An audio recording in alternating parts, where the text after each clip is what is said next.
TFA fam, what is going on? What is happening? I don't even know how to open this. There's no show sheet. There's nothing planned. This is literally, as the title suggests, it's a free-for-all. There's no guests that are lined up. We are literally about to just drop an open link into Twitter and Instagram. And if you want to join and actually be part of the show, click the link. We'll pull you in and we'll chat. There's no, we can talk life, food, whatever you guys want to talk about. The only requirement that I have for the TFA airwaves is no politics and good vibes only. That's it. Other than that, if you have fantasy questions, we'll answer them. If you want to know if Kev wears boxers or briefs, anything goes. And anything goes. Kev, say what's up. I'm going to tweet out these links, and we're going to see. We're going to see what happens. I don't know. This is either going to be the worst thing or the best thing, and I don't know which one it's going to be. Yeah, it was an idea we had probably a couple of months ago, actually. And we thought it was just kind of an interesting social experiment to kind of see how this would work out and see, because we're about the community here, and so we figured the best way to build a community is just interact with the people, and not just through chat, but have them on the show, and jump in. We can talk about whatever, and so I think it's a good idea. I'm down. We'll see what happens. And hopefully we all get some week 9 wins or straight cash, homie, in the DFS. Will's our DFS dude, always rocking with us every week. Happy to see you here, Will. We got a lot of the usuals. Daniel, Abraham, yep. Walito, Big Trust. Good to see you guys. Woo woo. Yeah. Trust has a question. Herbert or Deshaun? Oh, that's a close one for me. I would go. I have Deshaun, just like one spot higher. I think I have Deshaun at 5 and Herbert at 6. You also think there's going to be a kind of bounce back spot for the glasses coming on. Shit's getting serious in here. What up, baby? What's going on, man?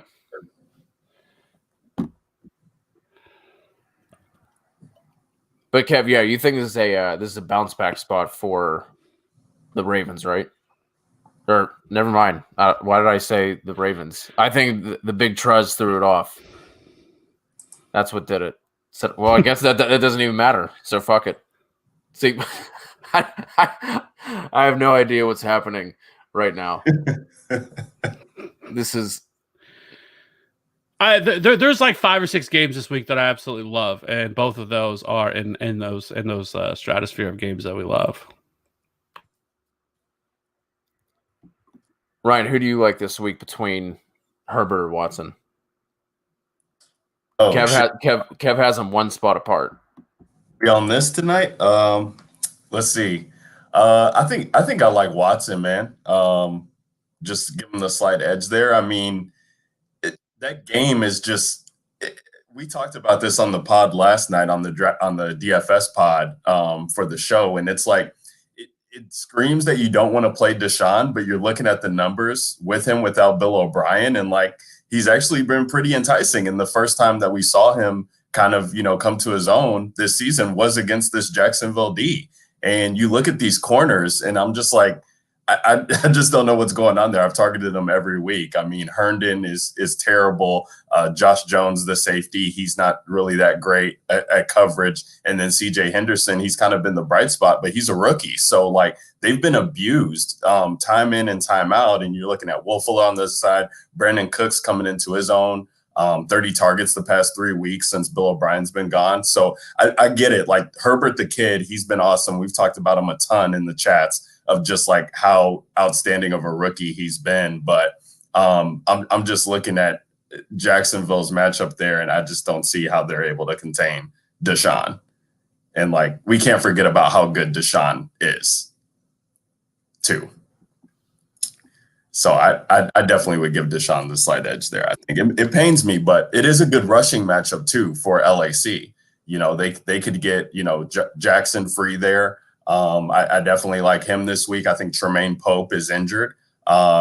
So we're not going to, have to deal with the three-headed monster, and maybe, Josh Kelly gets some run there too. But they should be able to take advantage of the Raiders on the ground as well. So I think we know that it goes through Watson first, and I'm leaning that way. Yeah, I love Jackson this week. And I think Pope has the concussion, right? Yeah, he's doubtful. Yeah, doubtful. Damn. So that'll be nice for people who have Jackson to not have to worry about if Tremaine Pope is gonna, steal the glory from him again. Am I the only one that added Tremaine Pope on waivers after last week?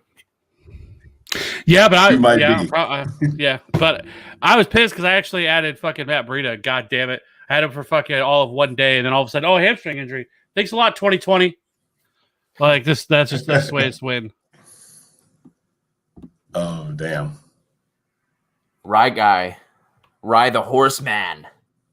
Monty or DJ Dallas in standard? I would go Monty. Yeah, it's gotta be Monty, right? Is Carson out this week? They ruled him out today. Okay. So, I mean, I lean Monty too, as well. I mean, I call me a homer here in Chicago, but you love that he's seeing this target share, man. Like they just keep leaning on him. There's no, or I don't think he's been officially ruled out, but Anthony Miller's banged up. Maybe they play from behind in this game, which they've been doing a lot this year. So he still is worked in. I mean, the guys who are behind him, like Ryan Nall and Cordell Patterson is done. Like that's a done thing. I don't think they used him at all, hardly at all last week against the Saints. So you got to like Monty's upside in this game.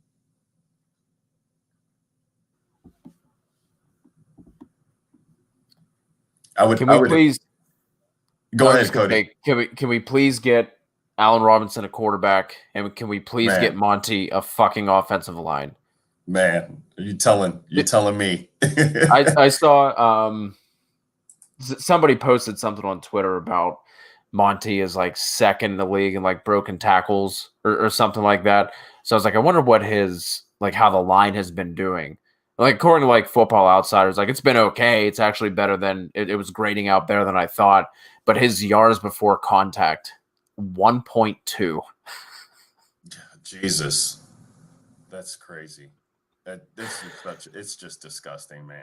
And I will say too, I mean, something to monitor is, I think it's going under the radar that the Bears were actually dealing with their own COVID case this week. Cody Whitehair, the center, was dealing with something. So they could even be more banged up or porous than they already have been.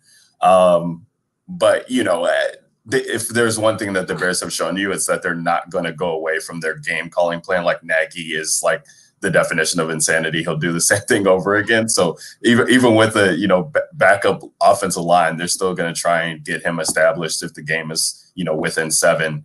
And if it is getting a little bit out of reach, he's still going to see the field. So you definitely like that. Whereas DJ Dallas, I mean, it feels a little point chasey to me and not as good of a matchup this week against Buffalo as it was last week. So he maybe, Lockett and DK and co take care of business without needing DJ a lot. Has Hyde been rolled out too? Yes. I did see that Homer didn't have the injury designation, so he might be a little bit more involved than he was last week. Oh, that's interesting. Yeah, no injury designation. Obviously, Homer had been playing more over DJ Dallas whenever he was getting touches. So that'll be interesting to see how that plays out. But we got a couple here from Max Packard. He needs 3 of these wide receivers between Hopkins, Michael Thomas, Jefferson, Anderson, AB, and Crowder. Wow. Hopkins go ahead, Kev. Yeah, Hopkins, Michael Thomas, and Robbie Anderson. I would have went Justin Jefferson, but now that without Matt Stafford in the game, I just don't know if the Vikings really have to throw the ball all that much this week. So if they don't, I mean, we could see another game where Kirk Cousins throws the ball 14 times like he did last week against the Packers. So it's just really hard to trust now. I like Jefferson, but I think you have to slide him down a little bit with Stafford out. But Stafford is eligible to come back on Sunday. Like that would be his first day to come back. So there's a chance he could play then on Sunday. There's a chance he could play. I mean, which I wish we kind of would have talked about that on the DFS pod last night. But I didn't really think too much about it or see that. But he's kind of interesting to me in that game to get leverage there. But oh hell yeah! If he plays, I mean, if he's playing, then no one's gonna play, or not many people are gonna play him because people aren't gonna have enough time to readjust their lineups and everything else. So hell yeah.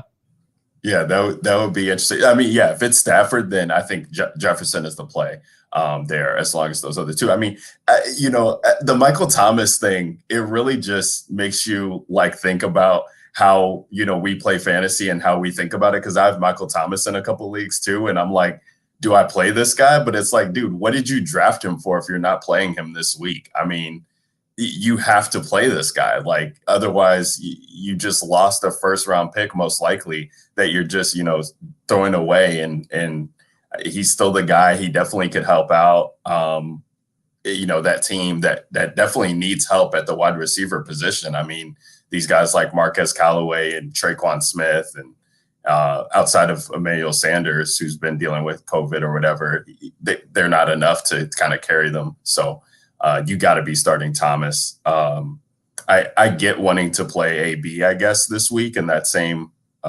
game, but I just need to see it. And Godwin is back too. So it's like, good luck choosing which wide receiver Tom Brady is going to target the most, but it could be AB, I guess. Then how do you guys feel about the running backs? Needs 2 out of Gibson, Dallas, Harris, Lindsey. Gibson and Damian Harris. You're playing Damian Harris against the Jets? Yeah, this feels like a good spot. He's played really well the last 2 weeks. It hasn't been him. It's been they've just been behind, and so they haven't been able to really. He hasn't been able to run the balls. Last week was better than what it was the week before. But there's no way the Jets have been. There's no way I'm worried about the Jets. The Jets aren't going to be able to do anything against the Patriots. Now I will say this: that the Jets defense the run defense has been pretty good this year. So that is right. Most definitely a thing. But so it is close between the two of them. But I also feel like that I could see with Travis Homer there, and they also activated Alex Collins off the practice squad. Oh my God, yes, that's right. I forgot about that. Yeah, so I don't know if you can project him to get the 23 touches that he got last week, and so that's why for me that's where I'd go there. Oh my God, that is disgusting. I totally forgot that I saw Alex Collins getting talked about, and Pete Carroll saying that they feel comfortable with giving him work. Are you fucking kidding me? Like, what are we doing in 2020 that Alex Collins is even becoming relevant halfway through the season? Yeah, I mean, of those guys, right, it has to be Damian Harris. I feel comfortable with that. The only thing New England has showed us that they can do this year is run the ball. So if they were able, if the defense is able to take advantage, which Sam Darnold's banged up, they don't really offer a threat there. So he could find himself in some short yardage positions where, if Cam's not getting it, I think it would be Harris next. So those are the two I would feel most comfortable with too, Harris and Gibson. We have our first guest. We have Dwight. We have the People's Champ, Dwight, popping our free-for-all cherry here. I thought there was going to be college football talk. So, yeah. Dude, anything you want, man. Yeah, well, Boise State and BYU is about to come on, so I just wanted to pop on for a second and say hi. So that's what I'm going to be watching tonight. So watch some Zach Wilson, baby.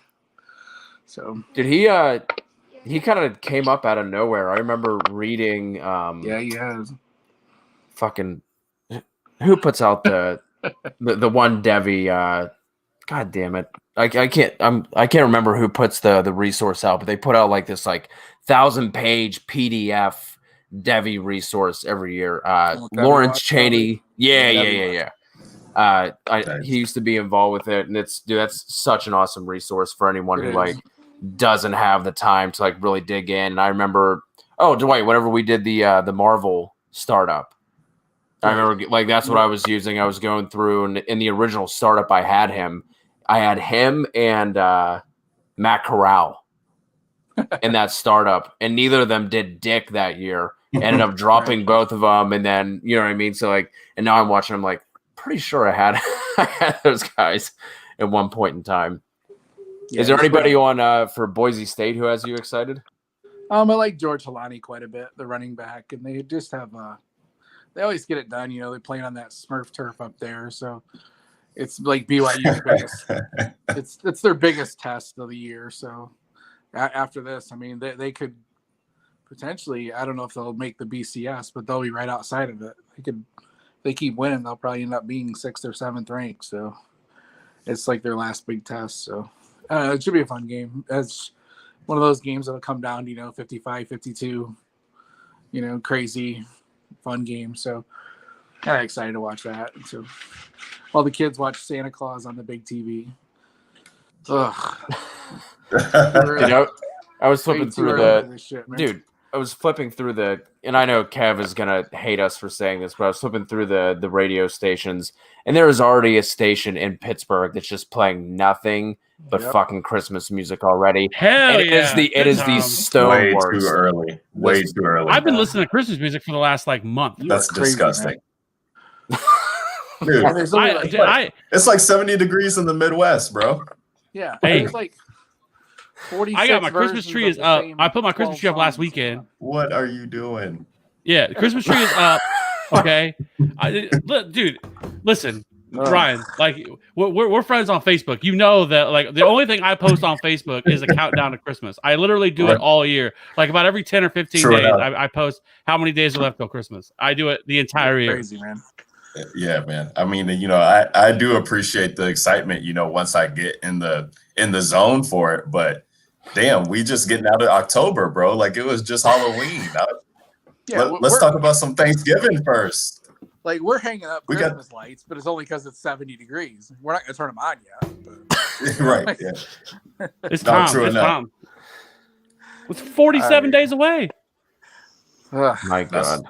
That's wild. I'll start celebrating it in 27 days. There you go. How about that? All right. Hell yeah. All right, guys. I just wanted to say hey real quick.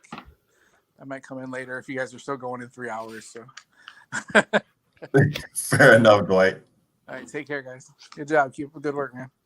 All right. Thanks for joining us, man. Thanks. And if you were into cut-ups, go over and search for the Devi manual on YouTube. If you do dynasty stuff, if you like looking at prospects on your own, which you should be, even if you don't really know what you're watching, it's always better just to look at. Got the whole family in here. That's what I'm talking about. Always better just at least do some of your own work instead of looking at just straight up highlight clips, because you will fall in love with everybody. So if you want to start doing that, start looking into that as you turn your eyes to 2021. At FF People's Champ, and then his the YouTube, just search Devi Manual and go subscribe over there. I know Dwight's trying to kick that off as well. What an awesome freeze. Thanks, that was so great. Perfect timing. And another Devi college guy joining us now, at DHH_Matt. We got Majax in the house. What's up, man? What's up, fellas? How you guys doing? Good, dude. What's going on? Just figure I'd come chill with y'all, man. I ain't got nothing going on tonight, so figure I'd come hang out with y'all, see how you guys are doing. You're not going to be watching Zach Wilson. That's why fucking Dwight jumped in and left. He'd rather watch Zach Wilson than hang out with us. You see, the problem is I've got so many games that I want to watch. I can just DVR all of them, and I just watch them throughout the week. It gives me something to do throughout the week. So, damn. I put you guys above Zach Wilson, man. You should be honored. Can't DVR this live shit. I came in the tail end of that Christmas conversation. My wife was playing Christmas music on Halloween, so that's the way it's running in our house right now. I feel for you, brother. I feel for you. It's the worst. I told her like Thanksgiving's my favorite holiday, right? Because like you got food and you got football all day. So like we can't be skipping past Thanksgiving and going straight to Christmas, man. I don't do that. Absolutely, dude. The older I got, the more I was able to appreciate Thanksgiving like that. I mean, one, it gives you an excuse to kind of duck away from the family. You got football on. Oh yeah, I'm about to, oh, I got to do this DFS article real quick, or I gotta make sure I set my lineups or whatever the case may be. And then you just get to watch football and enjoy food, man. It's like, what is not to like about that? I feel, I think Christmas is still my favorite, but like the allure wears off pretty quickly. Whereas like Thanksgiving is all day, all day excitement. So I know, like at least for my family, right? We do Christmas in the morning, and then after that, we got nothing going on the rest of the day. I mean, Thanksgiving's an all day event. You don't go to your families? Like it is an all day event, and it's all day Christmas Eve, all day Christmas. It is an all 2-day event. I mean, we always just done like Christmas morning. Then after that, it's just kind of like do whatever you want. Hey, and we got on Christmas too. You also got the Christmas slate or the Christmas NBA slate, which is always amazing. So, all right, and now this year we also got a football game on Christmas, right? Yeah, that's dope. That'll be dope. So Christmas is like, or not Christmas, but Thanksgiving is like the side piece of the holiday season. Okay, it's like the side chick. All right. Hey, sometimes you got to have the side piece, Kev. Hey, reach. Oh shit, I love it. But Jax, I gotta know, and Ryan, I don't think I know your answer for this either. So chime in. The better holiday food, not the holiday in general. So we have to take the football aspect out of it. Damn. 4th of July food or Thanksgiving food? Ugh. I mean, for me, it's 4th of July, probably. To be honest, I don't think you can go wrong with 4th of July food there. Yeah, let's go. What do most people have on the 4th of July? It's like burger. What do you guys have on the 4th of July? Like, what's your typical? What is your typical? We grill out everything, man. Hot dogs, hamburgers, ribs, barbecue, anything you throw on the grill. See, for me, I live in Kansas City, where barbecue is. I have that every day, every week. So like, it's not really like a special thing. Bitch. I'm not eating turkey and all the other shit that you eat on Thanksgiving every day. Like, so that's why, to me, Thanksgiving, and we're really Christmas. I'm even more of a Christmas food guy, but Thanksgiving, whatever, we can put it in the same category. It's so much better, so much more than, because on fucking the 4th of July, most people are eating fucking hot dogs, fucking hamburgers, shit they eat all the fucking time. There's nothing special about it. The only cool thing about the 4th of July is shooting fireworks off and getting fucked up. All right, that's the goal, right? Like that's about the only thing barbecue. You're doing. It's the trifecta. You get barbecue, but on Thanksgiving, you have all the whole fucking spread, the fucking pies, everything. Like, I'm just saying, okay. See, here's my theory, right? Thanksgiving food is so much better because you go to that food coma right before you lay on the couch and watch football all day. Like, I feel like that plays a huge part of it. Yeah, for sure. And there's a lot of things that you have on Thanksgiving that you're not having throughout the rest of the year, I guess. So it kind of makes you, look forward to that if there's some things that you like. But I still think, like, in general, overall scale, the 4th of July slew, or whatever you want to call it, like, is the fucking GOAT, man. Everything on 4th of July is delicious. There's nothing not to like. What do you have on Thanksgiving that's not delicious? Man, we need to talk about who's ever cooking your meal. Woke, dude. Turkey is the woke. Have you ever had a fried turkey? Fried turkey's all right, but like, it needs to be fried. You know what I'm saying? Like, you got to do more stuff to it to make it delicious. Like, that don't mean shit to me. Like, turkey is just not, like, I'm always for the holiday ham. That's always going to be my go-to. Like, that's just me. But I do like the stuffing out of the turkey is legit. I love the pies. I love mashed potatoes, like, love the skins with the mashed potatoes. So, like, there's a lot of stuff that I like for Thanksgiving, with the gravy too, but everything on 4th of July, man, I could smash. I also feel like it's a lot easier to fuck up a Thanksgiving feast than it is the 4th of July feast. Oh, of course. It takes skill to fuck up a hot dog or a fucking hamburger, okay? Yeah, and I get your argument of like you have it all the time, but like you never have all of that together all the time. Like you might go out and get a burger every once in a while. You might be lazy and fucking cook up some hot dog, but you never have the fruit salad, the macaroni salad.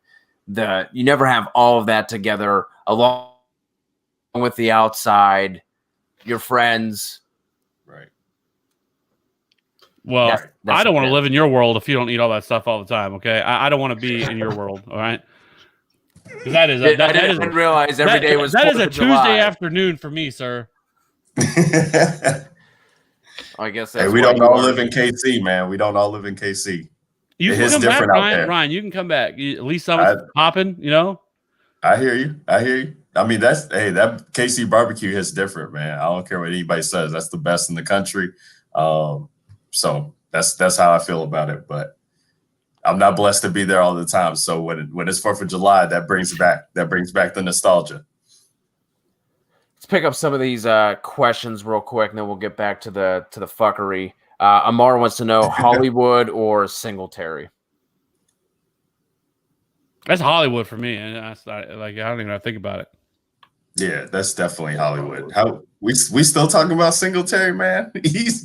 He done, bro. He's cooked. Moss is Tell him, Ryan. Tell him. I said that. I said it on the waiver show on Sunday, and Cody got all of his feelings about it. Moss is picking up the majority of those carries now, lady. It ain't Singletary. I out there. Moss is getting the work, dude. I mean, he's been looking good. I don't know why they don't free this rookie, man. Like he's legit. And what more does he have to do to step up and get some trust for this team? I don't know, man.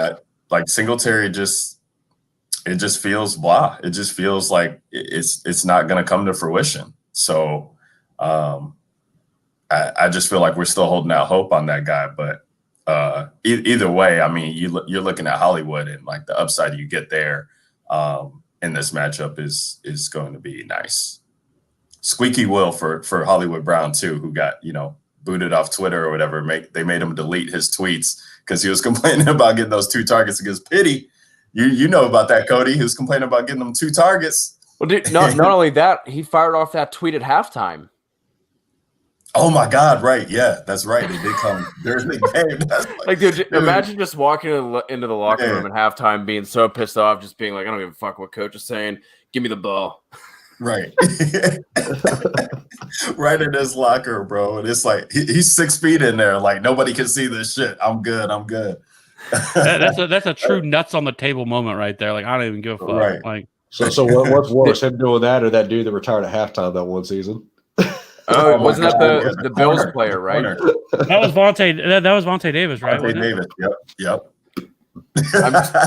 You know your team's got to be bad if you just walk like, you know what, I'm out. I'm done. I'm done. Check ain't worth it. I'm done.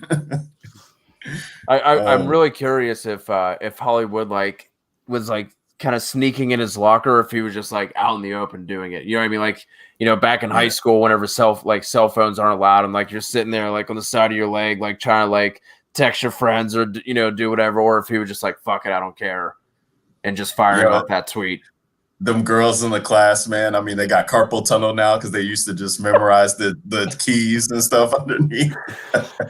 Dude, no one now will know the struggle of having to hit like 22558888 to fire off a fucking text. Man, it got easier when we got those slide keyboards. Yeah, exactly. The sidekick. Oh man, that's funny.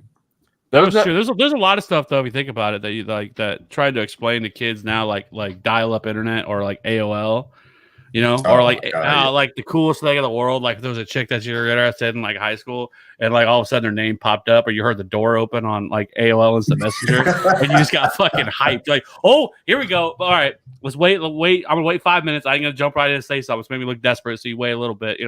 Like that was real back then. Damn. Yeah. Too real. Dude, fucking, you try and play it off like that, and then like right as you're going to like type it out, you get hit with the away message and you miss your opportunity. Fuck. BRB, go to the ball with my mom. Those were sliding into the DMs back in the day. True. So, Or the like people would get mad if you dropped them out of their top 8 on MySpace. dude, that was always Dude, that would ruin some friendships, man. Hell yeah. People were getting Yeah. super mad about it. then whenever you go like Oh. check out a friend's page and you're like, well, fuck, they have me in their top 8. Who do I have to kick? You like have that like, fuck, do I kick someone out and put them in mine? All the music that we used to customize for your page and everything else just to Yeah. Hell yeah, dude! LimeWire and all that shit used to go hard, bro. I used to download all that bootleg movies, whatever the hell.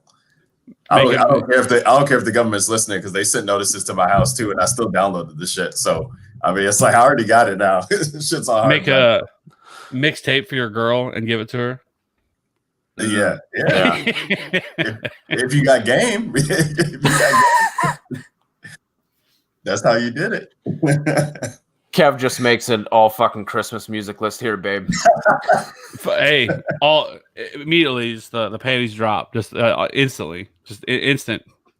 Man, this Christmas music in April is really getting me going. This shit slaps.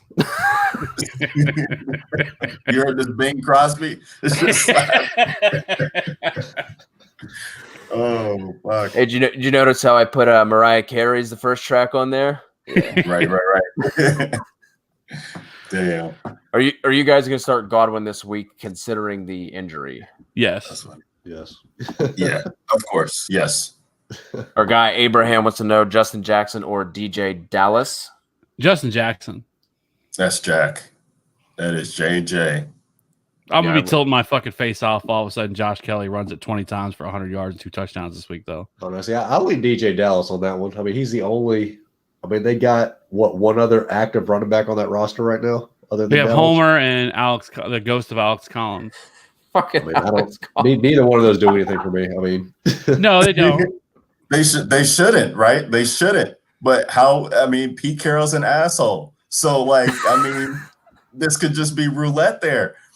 This is the one thing where you're looking at it and you're like, okay, so Justin Jackson. I mean, now Josh Kelly, the snap share has been down too. So at least you have that in your favor. But I mean, if they are able to establish the run here in this game, and everybody was excited about Kareem Hunt last week, and I'm not going to say that Kareem Hunt and Josh Kelly are in the same stratosphere as Kareem Hunt, but still, I mean, a favorable matchup there. But you could be tilting there, and then DJ Dallas too. I mean, we get the injury report now on Friday, so I think excitement will build up for DJ Dallas to do it again. But these backups who aren't Chris Carson, repeat offenders, just don't succeed in Seattle. I don't know what the deal is, and even the fact that they are even mentioning Alex Collins in the same breath is just already pissing me off. And maybe Matt, I could still just be reeling off of hasty shit from last night, because that shit was just that makes me want to tear my heart out, man. Makes me want to tear my heart out. And he's, down there, man. I started with some DFS, man. I was pissed. oh Lord have mercy. Couldn't believe it, man. Couldn't believe it. What tired legs from McKinnon, man? Get the fuck out of here. So maybe I'm still salty about that, but I still lean Jackson though. I'm salty from last night. I took Jerick McKinnon over 26.5 receiving yards.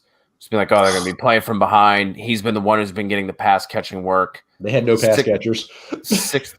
Richie Right. James out here looking like fucking Devontae Adams Jr. What the fuck?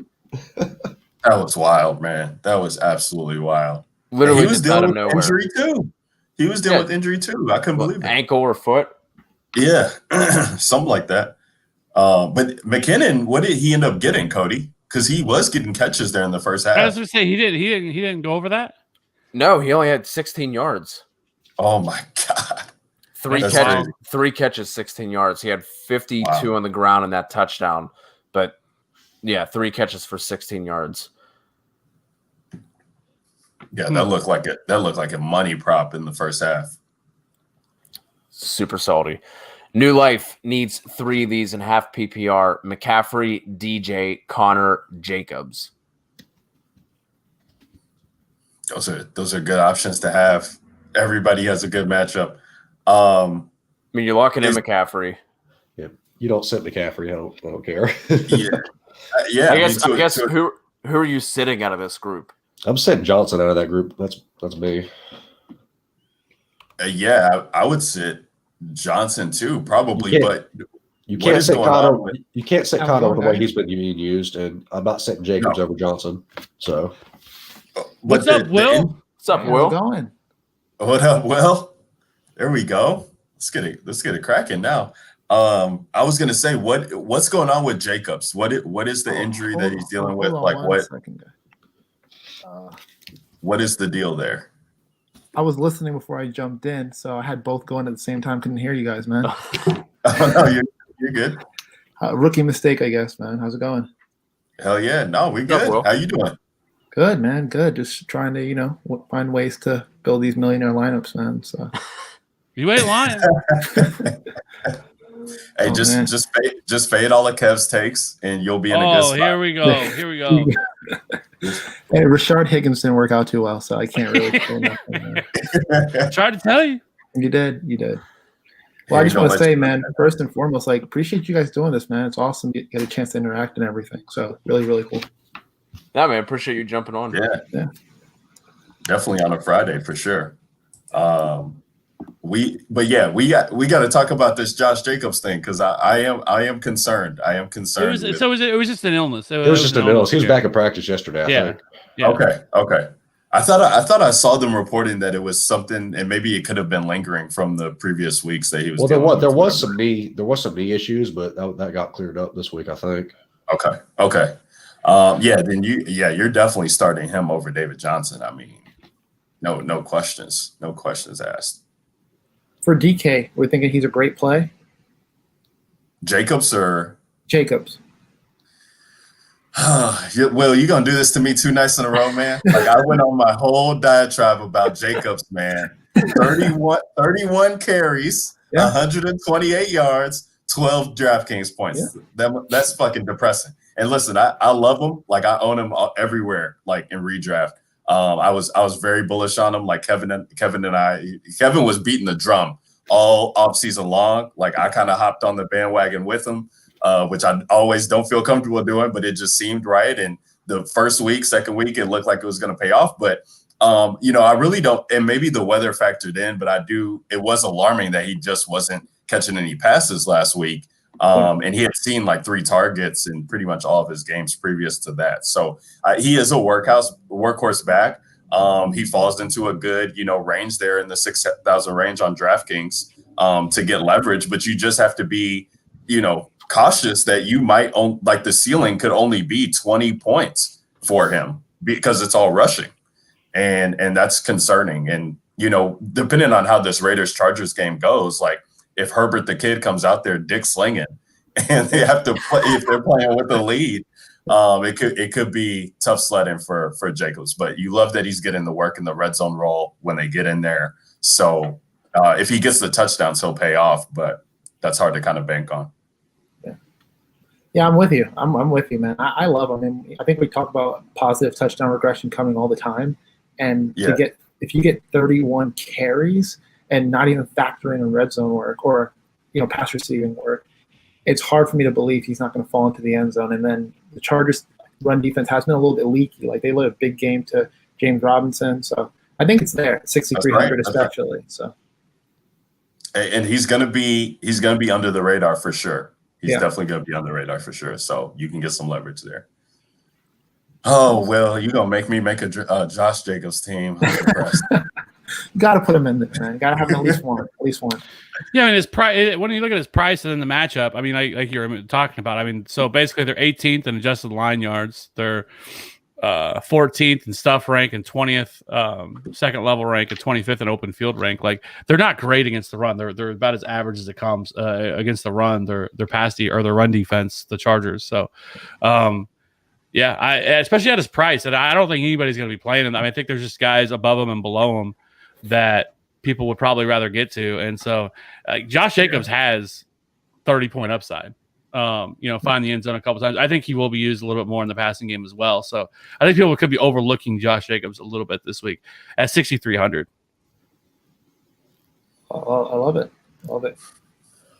Will, what's been your your best dart throw minimum salary play this year? Who's been one of your favorites that's hit that you come back the next week and rub in Ryan and Kev's face? Oh, that's a good one.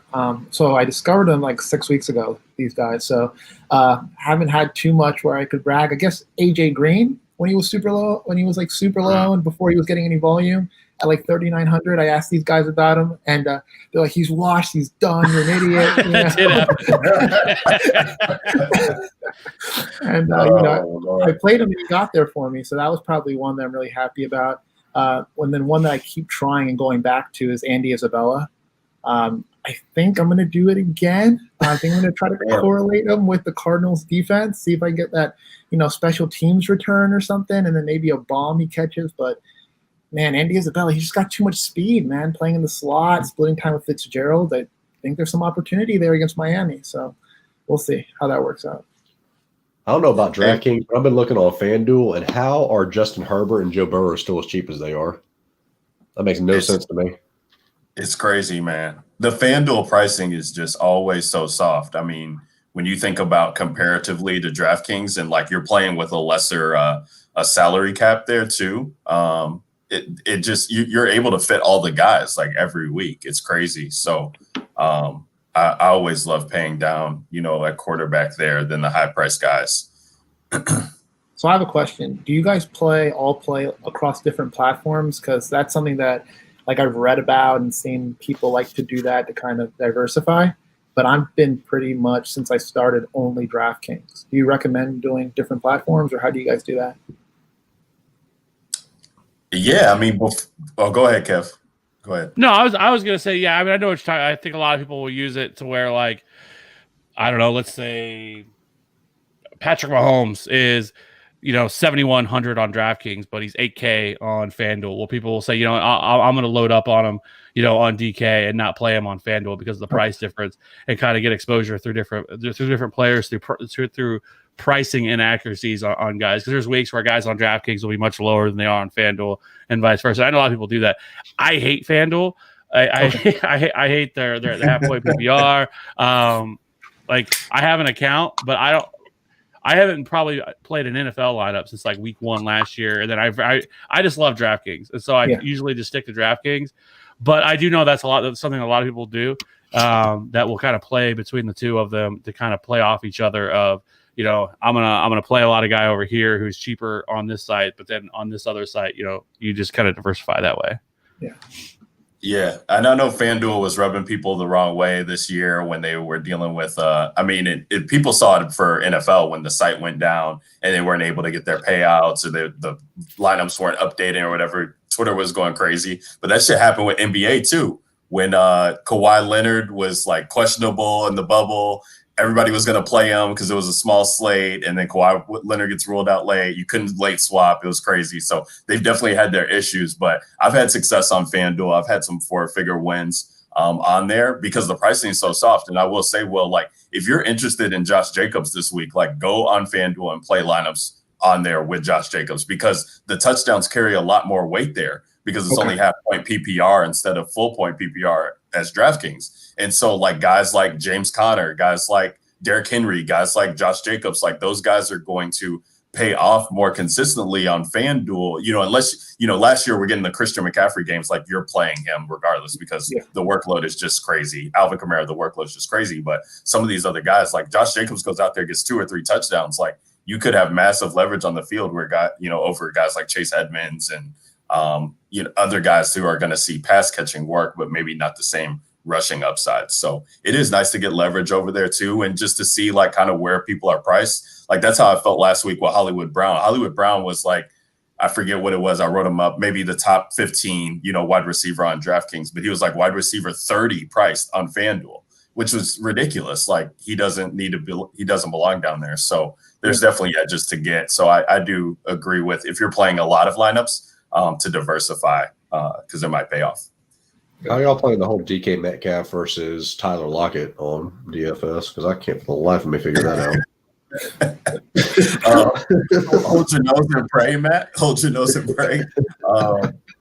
I will say about the Seahawks thing, which is kind of going overlooked, and maybe it is because of Russ too. Like, we can always trust Russ to go with the better matchup, right? And that seems to be what he's done every year. Like in the games where Tyler Lockett has a good matchup, the dude is going to him at lengths, getting him the ball, and he's smashing. In the games where DK Metcalf has a good matchup, like he's going to him and he's smashing. And I think we only saw the one time where both of them had a great matchup against Dallas, I believe, where that secondary was just atrocious and they could attack him from all different ways. And they both popped off. Like Metcalf should have had another touchdown, but he had the, celebrating before he got in the end zone, got it knocked out. So that helped, he could have a way bigger day than that.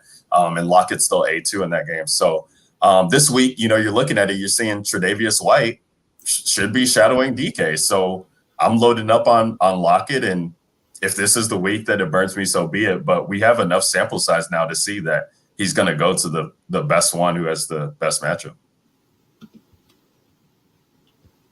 No, yeah. I last week I was super high on DK Metcalf. I pretty much played like 90% DK Metcalf last week and had 0 Tyler Lockett.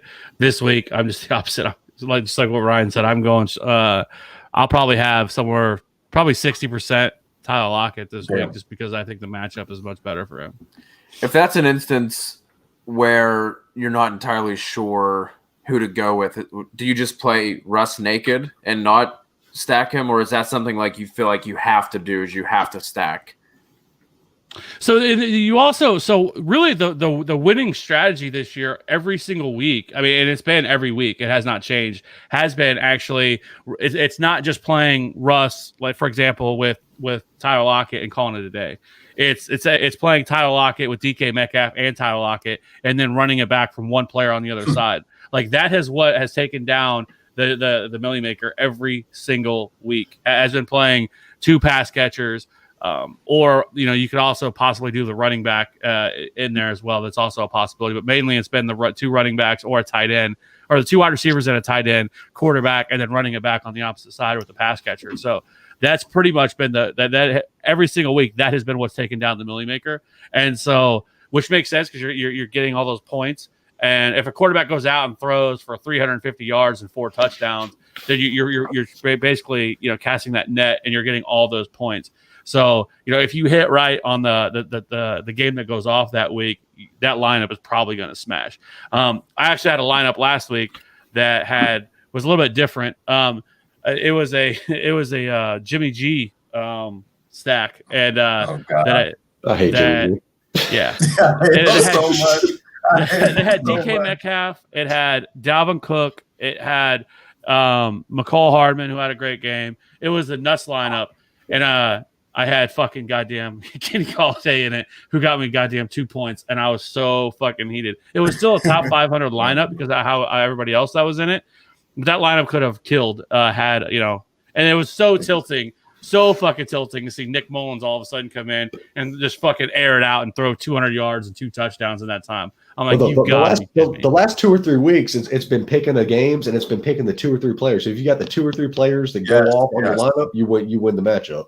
That's what it's been the last 3 weeks. Yeah.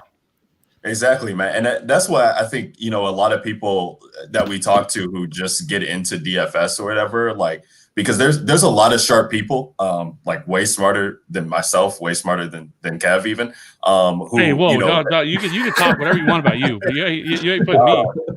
Football minds who all they do is just watch football, like they watch it religiously day in, day out, like film, everything like that, and then they get to play DFS and like they don't succeed because they just don't understand the strategy behind it and just like playing guys because they're in good spots, but your lineup's not correlated, or it just doesn't kind of make sense. And like that's the name of the game with DFS, right? It's like finding the game environments where that you think will pop off, and then like you said, Matt, like targeting 2, 3, maybe 4 guys jumping on that lineup, because you're taking all of the equity from that game that should pop off. And like you looked at it last week, and like having no Chiefs in a lineup just really didn't feel good. Like you were hoping for that game to not reach under, and while the Jets, you didn't see points coming from there, the Chiefs still had a 30-point implied total. So you knew you had to get exposure somewhere there, or you felt like you had to get exposure from somewhere there because points were going to be scored. And I think, a lot of the times people have a hard time figuring out maybe who that's going to be or whatever. And that's why we saw teams in the Millie Maker team. They took down the lineup. They said, okay, Pat Mahomes, Tyreek Hill, DeMarcus Robinson, Travis Kelce. And if they're putting up points, I mean, that stuff kind of works out and pretty when other guys can dud, because Kenny Galladay, that's a good play, but he can get hurt or he might not work out or whatever the case may be. So I definitely think the game environment thing is not talked about enough where that's what you're really looking for from draft or from a strategy standpoint in DFS. I think for some people too, it's especially if you're not playing a whole lot of lineups where people would get nervous with like basically concentrating all your money into one game and feeling like if that doesn't go off, then right. You're dead in the water. So I think that's some of it too. But yeah, I mean it's just been straight cash. If you hit on the right game that goes off, then you're having a good week. So to try to get different this week, because I know everybody wants to do the Bills-Seahawks game, and from what I've been kind of researching, I've been seeing everybody wants to go Josh Allen, John Brown, and Stephon Diggs, and then running it back with Lockett.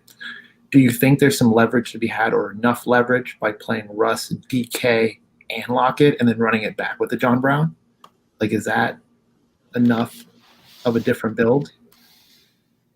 Yeah. I mean, yes, I think so because like we just talked about, and it's been true, DK and Lockett really have not had success together in games, but we know that they're both capable of doing so. Mm-hmm. And like, it's just ridiculous to think that like Lockett's had a 50 game and then Metcalf had, 10 or under 10 in that game. That's unheard of. And then last week with DK doing it again and then Lockett like not even being a factor, like that's just crazy unheard of. So I think you are looking at getting all the equity there. And I think David Moore is banged up. We talked about that last night on the pod. I think David Moore's playing. I think Moore's playing. Okay. Even if he is playing, though, you're looking at the target shares that both those guys carry.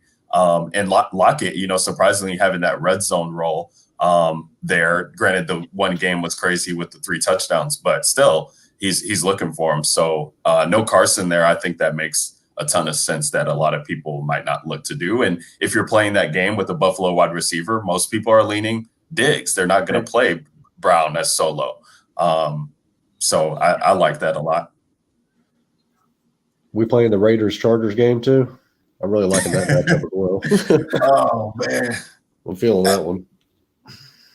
Dude, it's crazy because I started I usually spend Friday days like after work just kind of playing around with builds. I don't lock anything in until Sunday because of the Dalvin Cook situation like last week where news comes in and could change the things. And so I want to see what happens with Stafford on Sunday too before I start locking in things 100%. But I always like to play around to see what I can do. And I'm building teams today and I'm just like, how I can't have no exposure to that game. So that's how I'm like getting to Justin Jackson teams or getting to like Henry Ruggs on teams because I need to have exposure to that game. But it is one of those, I mean, Herbert against Carr excitement. I don't know. I mean, it could be bananas, but when everybody's looking to play that game stacking, that makes me feel uncomfortable knowing that that's going to be popular. Is there a game that you guys like that you think that is going to go overlooked that could actually be the one that takes down a tournament this weekend? Detroit Vikings if Stafford is ruled in. I mean that is the game environment, Kev, where like you look at that game and it was whatever when I think it opened at like 50 or just around 50 before the COVID thing happened, and so.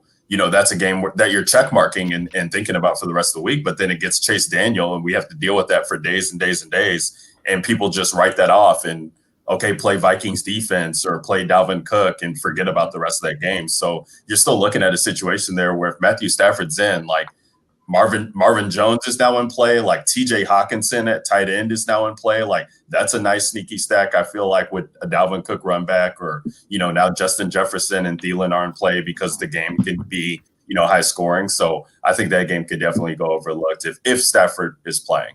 That's what I'm finding myself putting Hawkinson in a lot of lineups right now that I'm mocking. Yeah, it's nice. He's had 2 good weeks in a row now. And granted, that is with Stafford, but you like what he's been able to do. And no Galladay, you have to think that his his pass rate's going to go up there, or catch rate is going to go up. Look, I'm a Vikings fan, so I'm dying to play Kirk Cousins with Thielen Jefferson. I am dying to do it, but I don't want to be there on Sunday and Dalvin Cook scores 3 touchdowns and not know how to feel. So I'll pass. But I'm like so close to pulling the trigger on that, man. So it does sound like that Stafford's going to be. It does sound like he's going to play on Sunday, actually, because it sounds like he's had 3 days in a row of testing negative, and as long as he continues to do that, then he'll play on Sunday. So and their whole entire family has tested negative, not just him. So it wasn't. So it didn't sound like. So it sounds like there was a scare there. So yeah, it sounds like he actually will play. So that would really open things up quite a bit for this entire game. I love this game whenever I first saw it. Like I saw this, I was like, it has all the makings to be, kind of an explosion spot. And I don't think if we don't get this news that he's not playing until Sunday afternoon or Sunday, right before lock, Stafford's not going to have any ownership. And the only thing that would worry me a little bit is because you're not going to have Kenny Golladay, and he hasn't necessarily looked the same without Kenny Golladay. And if you were going to run a Stafford stack, like how are you running? I guess you assume you'd probably have to play Stafford with Jones and then Hawkinson. And if you want to get different, you probably could run DeAndre Swift in there. Do we feel comfortable playing Marvin Jones though?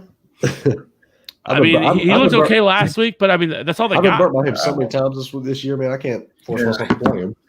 I know. I was happy to have him last week, but I did a mini stack with him and T.Y. Hilton. So we all know how that went with T.Y. groin injury, getting out, hurting some lineups that I had Dalvin Cook on and Aaron Rodgers and Devontae Adams. So I was real pissed about that.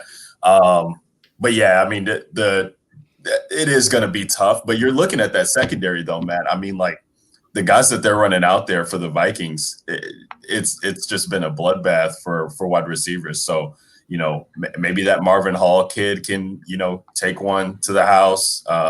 Marvin Jones, hopefully he's back into the mix here and can, offer some 3 touchdown upside like we saw last year. And that would be nice. But yeah, it doesn't make you feel necessarily comfortable, but that's what I like doing in GPPs. The uncomfortable plays are what usually tend to make the money. Yeah, because essentially we're just gonna need we need the Lions to get up early by a couple touchdowns and really push the Vikings to have to not run the ball, because if it's the other way around, we're gonna be in trouble. Because at least through that side, unless you're gonna run it back with Dalvin Cook, which you could do. But if we really wanted to hit the ceiling, we need the Lions to really kind of explode here a little bit. But because I also think that not just that game, but it really feels like the Chiefs and Panthers game really doesn't have many people really excited. I mean, I think people want to play pieces from the game, but I'm not hearing a lot of people talking about stacking that game. And like that really could be a 38-34 type game. We talked about it that the Chiefs are going to be missing, or likely going to be missing, Chris Jones and Frank Clark. And if they have no pass rush past that, like it's literally nobody. It's Tano Passanio, who is a situational pass rusher at best, and then Alex Okafor's out, so they have like Taco Charlton, who they got from Miami this year, via I think it was a trade, and they just don't have anybody. Their linebacking core is terrible. Anthony Hitchens is a run stuffing linebacker. They did draft Willie Gay, who is super, has like 4.4 speed, but they just really haven't used him that way. So so my point is because Chiefs have been beat deep too. So that's why I really like DJ Moore. But I mean, I feel like, whether it's we'll have to see what happens with Sammy Watkins, which is Cody's boy, but he could be back. He was limited yesterday in practice, but so, I mean, you could play a Patrick Mahomes, Kelsey, McCole Hardman stack, or you could do a Tyreek and probably Demarcus Robinson, depending on what happens with Sammy Watkins. I don't really like playing Tyreek and Kelsey in the same lineup. It's very rare that they go off together. It's usually one or the other just smashes. And then running it back with, I think you can run it back with Robbie Anderson. You can run it back with DJ Moore. DJ Moore is ridiculously too low priced at 5,600. He can torch the Chiefs secondary. And then past that, then I think you can also, obviously Christian McCaffrey's in play. But I think that stack also is one that could go nuclear, and much more than even more than like the Seahawks and Bills can. because these two teams I think can score, and the Chiefs certainly are a team that can be scored upon. I want to throw out some of these questions. I just realized we're an hour behind on some of these, so I want to get to some of them. You guys have talked about some of the guys from these games, but who do you have out of Beasley, Marvin Jones, or Mike Williams? It's really close. I would go Marvin Jones. Yeah. I like Beasley for another one. I mean, the thing about Mike Williams for me is he's one of those guys that will go out and he'll either have 4 catches for 87 yards and a touchdown, or have 2 catches for 20 yards, and there's no in between for Mike Williams. And it's too inconsistent for me to feel confident locking that play in. I'd have to lean Beasley there on the other side. That's definitely fair. I agree with that. I'd probably go Jones first, and then probably Beasley second. We got 2 from Big Truz. I'm going to throw this one to you, Jackson, since you're our college and Devy guy. Georgia or Florida? Who you got? I'm leaning Florida there. Georgia, that while they have the defense, the offensive firepower is not enough to keep up with Kyle Trask, Kadarius Toney. They can't put enough points on the board, as good as that defense is, to keep up with the amount of points that Florida's going to put on the board. So I'm a pretty heavy Kyle Trask guy anyway, but I mean that's Florida all day for me. And I will say this: the world's largest cocktail party, which is probably not happening this year, the party they have after that, because I was stationed in Jacksonville, Florida, when I was in the Navy, and that they have the games played at the Jag Stadium, and they had the landing is what they call it downtown, and they have this huge party, and it's like all the both campuses obviously are there and party afterwards. And I'll just say this without getting too much into it. I woke up the next day. In a stairwell in a hotel, buck naked. Okay. It was a good time. That's all I'm Sounds saying. like Cody's Friday nights. Those poor strangers. Imagine walking past just a naked dude just passed out in a stairwell. And it was then Kevin decided to start the Fantasy Authority. it was then just puke in his chest hair. I was 21, but I took it. So all right. So I met a female there. I ditched everybody I was with because she was from Georgia, and she was down there at that hotel room. And so we go back to their place, and we go up to this hotel room, and there's like fucking 20 people in there. And she's like, well, we should just get our own room. I'm like, listen, lady, I don't even know you. I'm not paying $100 to get a hotel room for 4 hours. Okay. Like, it's not happening. So we went and looked around, and I found the compartment under the stairwell that had all the carpets laid out in there, like rolls of carpets in there. And I'm like, right here. And that's yeah. And this is how Harry Potter has sex. Right. About 2 minutes, I gave her everything she wanted, and that was it. So, yeah, dude, you said a hotel room for 4 hours. I was like, man, Kev, you got it going. Mine would have been like 4 minutes. Right. Dude, Kev's got stories for days, man. I love it. Kevin, you never paid $100 for a hotel room, man, to get a little action? I mean, not that quick. I mean, I'm 21 in the military. I ain't get paid nothing. I hear you. I just spent all my money on booze. Truz also needs 2 of these: Jonnu, Chark, Davis, or Judy, a wide receiver 2 and a flex.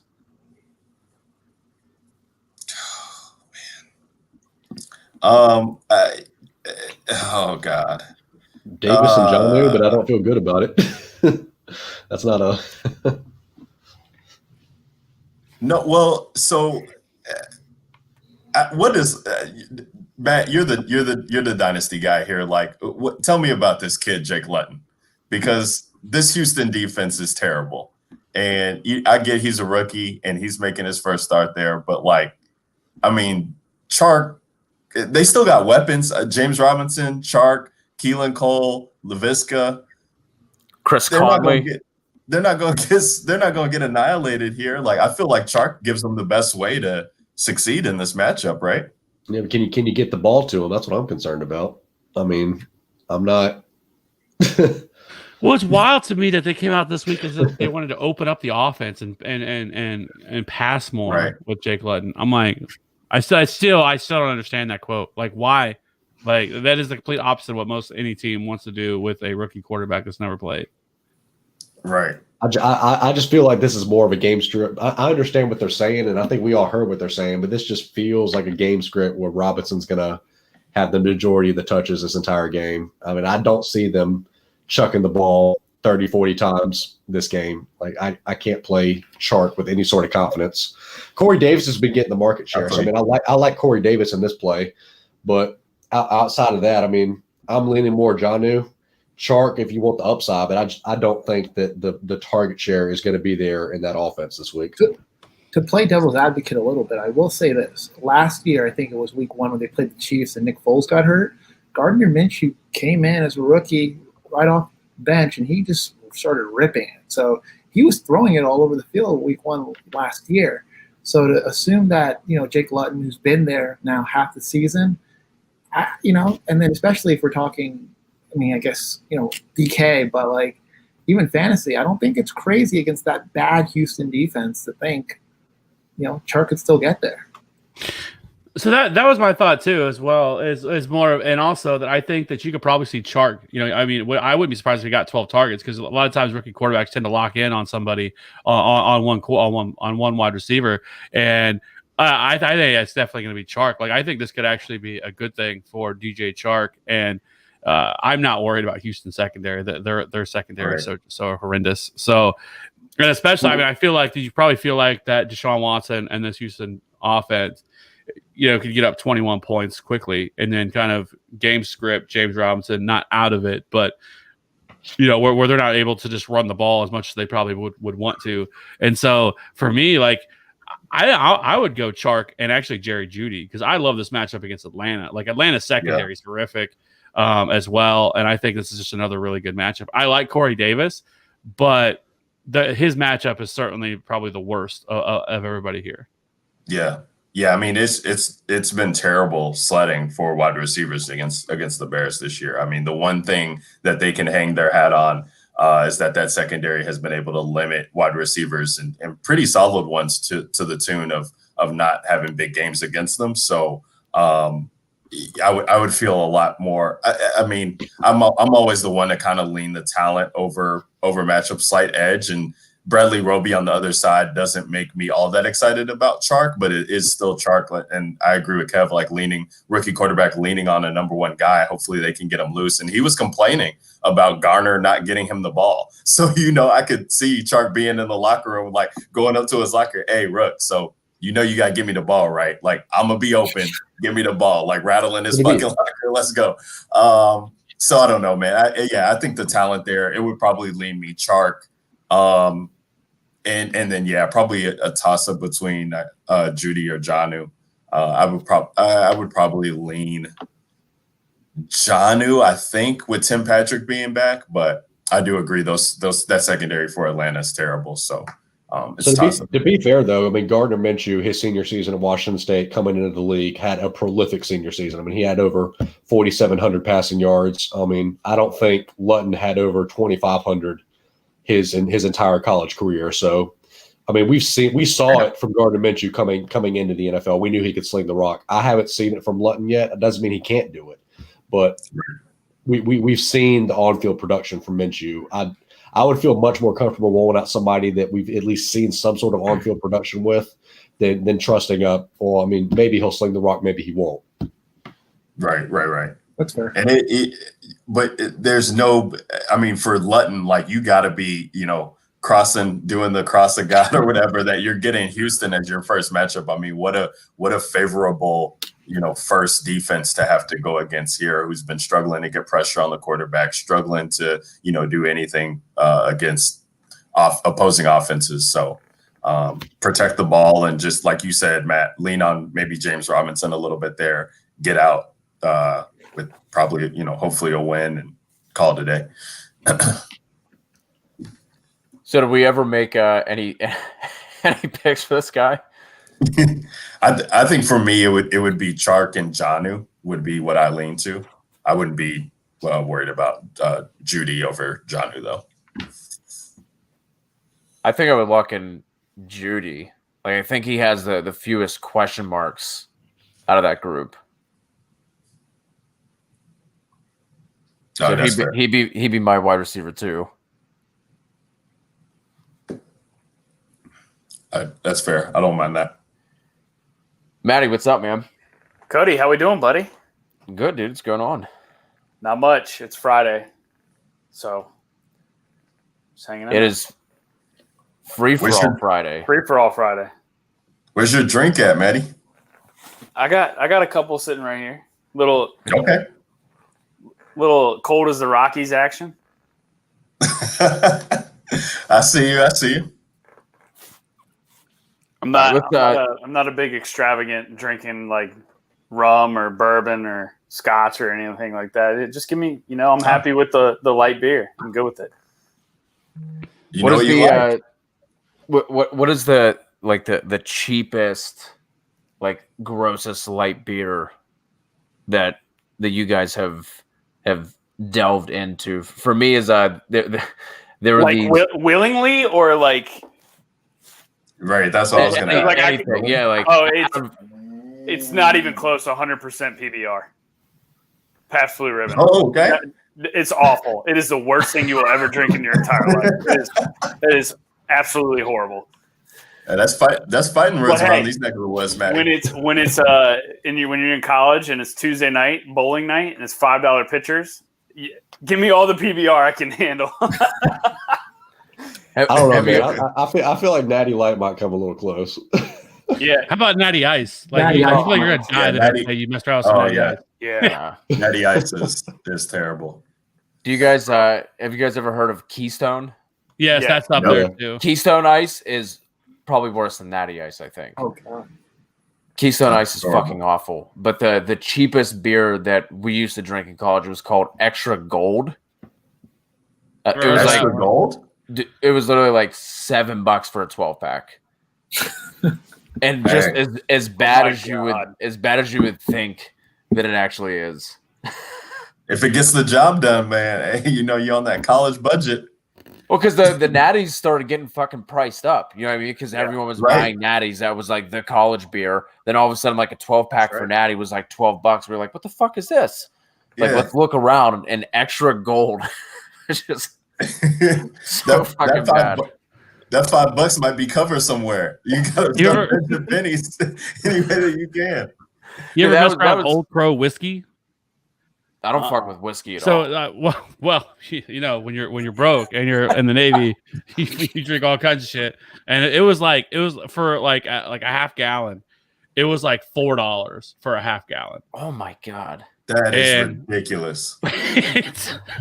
that's turning my stomach just thinking about it. It was fucking disgusting, and we had to like mix it with all kinds of fucking shit to drink it. But when you're trying to get fucked up, and we played beer pong with it and everything else, like you're trying to get fucked up, you do what you got to do. That sounds like Everclear, the vodka. You guys ever had that? Yeah. Been there too. Yeah.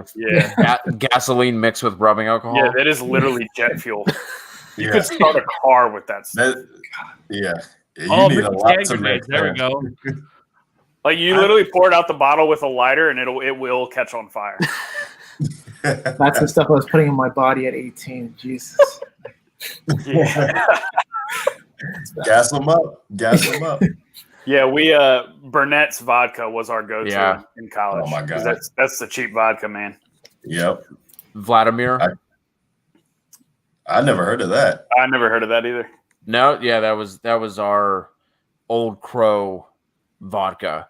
Okay. It was like $7 for a fucking half gallon, and just like would strip the paint off of your car, like just melt shit if you let it sit too long. Dude, it was just fucking like you throw that with like high C and some fucking Kool-Aid and shit. You make jungle juice, and I think that's how COVID started. No, I'm convinced that you won't get COVID. if you drink that. You are immune to everything. Immune to everything. Hell yeah. Let's rip through some of these questions.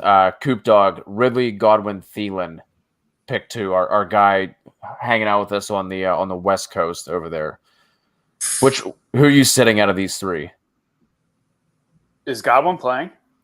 Yes.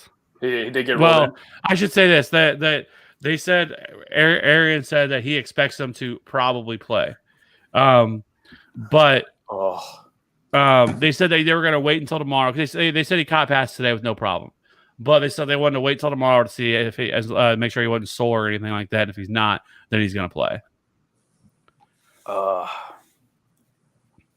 And Ridley was day to day, right? He was and it sounds like little And what did he say today? Something like he looked good or something like that. I can't remember exactly what the quote was that Raheem said today, but it sounds like Calvin Ridley's going to play too. Very, very good for my Matt Ryan teams. Love that. So the way I see it, just based on records, if the Falcons play Ridley, they don't need to. Like, they have no reason to, right? Unless he's healthy. So, like, if they play him, he's got to be close to a full go. But the Bucks are competing, and if they were to just throw Godwin out there, he could be used as a decoy because they're trying to win. Right. I would play Ridley if he plays. Ridley and Thielen would be my 2. You have to play Ridley if he plays. I think I would go Ridley and Godwin. The Bucks offense is just going to get so like with Antonio Brown coming in the mix now too. It's like I've got no like they've been doing weird shit every single week. I've got no clue what they're going to do.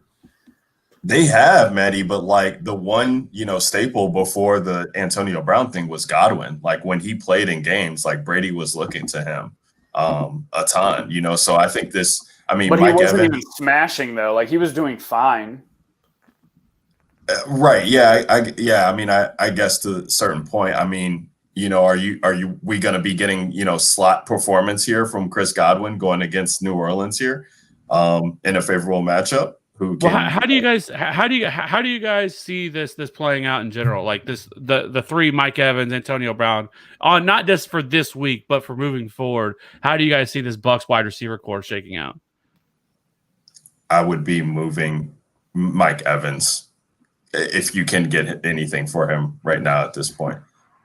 Without the touchdowns, he has been atrocious. So as far as what you're hoping to get out of him. So I think that we know Godwin's going to be involved when healthy. I think he's the one I feel most comfortable with. And then Brady brought in Antonio Brown. That has to carry some weight. If the dude is playing, like he's the first, 1B or whatever you want to call it, or 2 in this offense. So that's how I'm looking at it. I don't feel confident in starting Mike Evans at all, anywhere, shape, and form.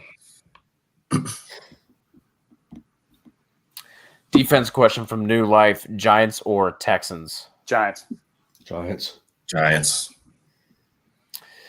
Kimchi does not trust Kevin or I, so he or she wants to get some more opinions here. Pick 2: Fournette, Davis, Cole Beasley. Who are you sitting out of this trio? Definitely playing Cole Beasley. I would also play Corey Davis. Yeah, I'm sitting Fournette there. Yeah, I guess. Yeah. Kimchi's hanging around, but does not trust us. Gurley or DJ Dallas from D'Souza. I think fucking Devin D'Souza asked this question already too. What the fuck?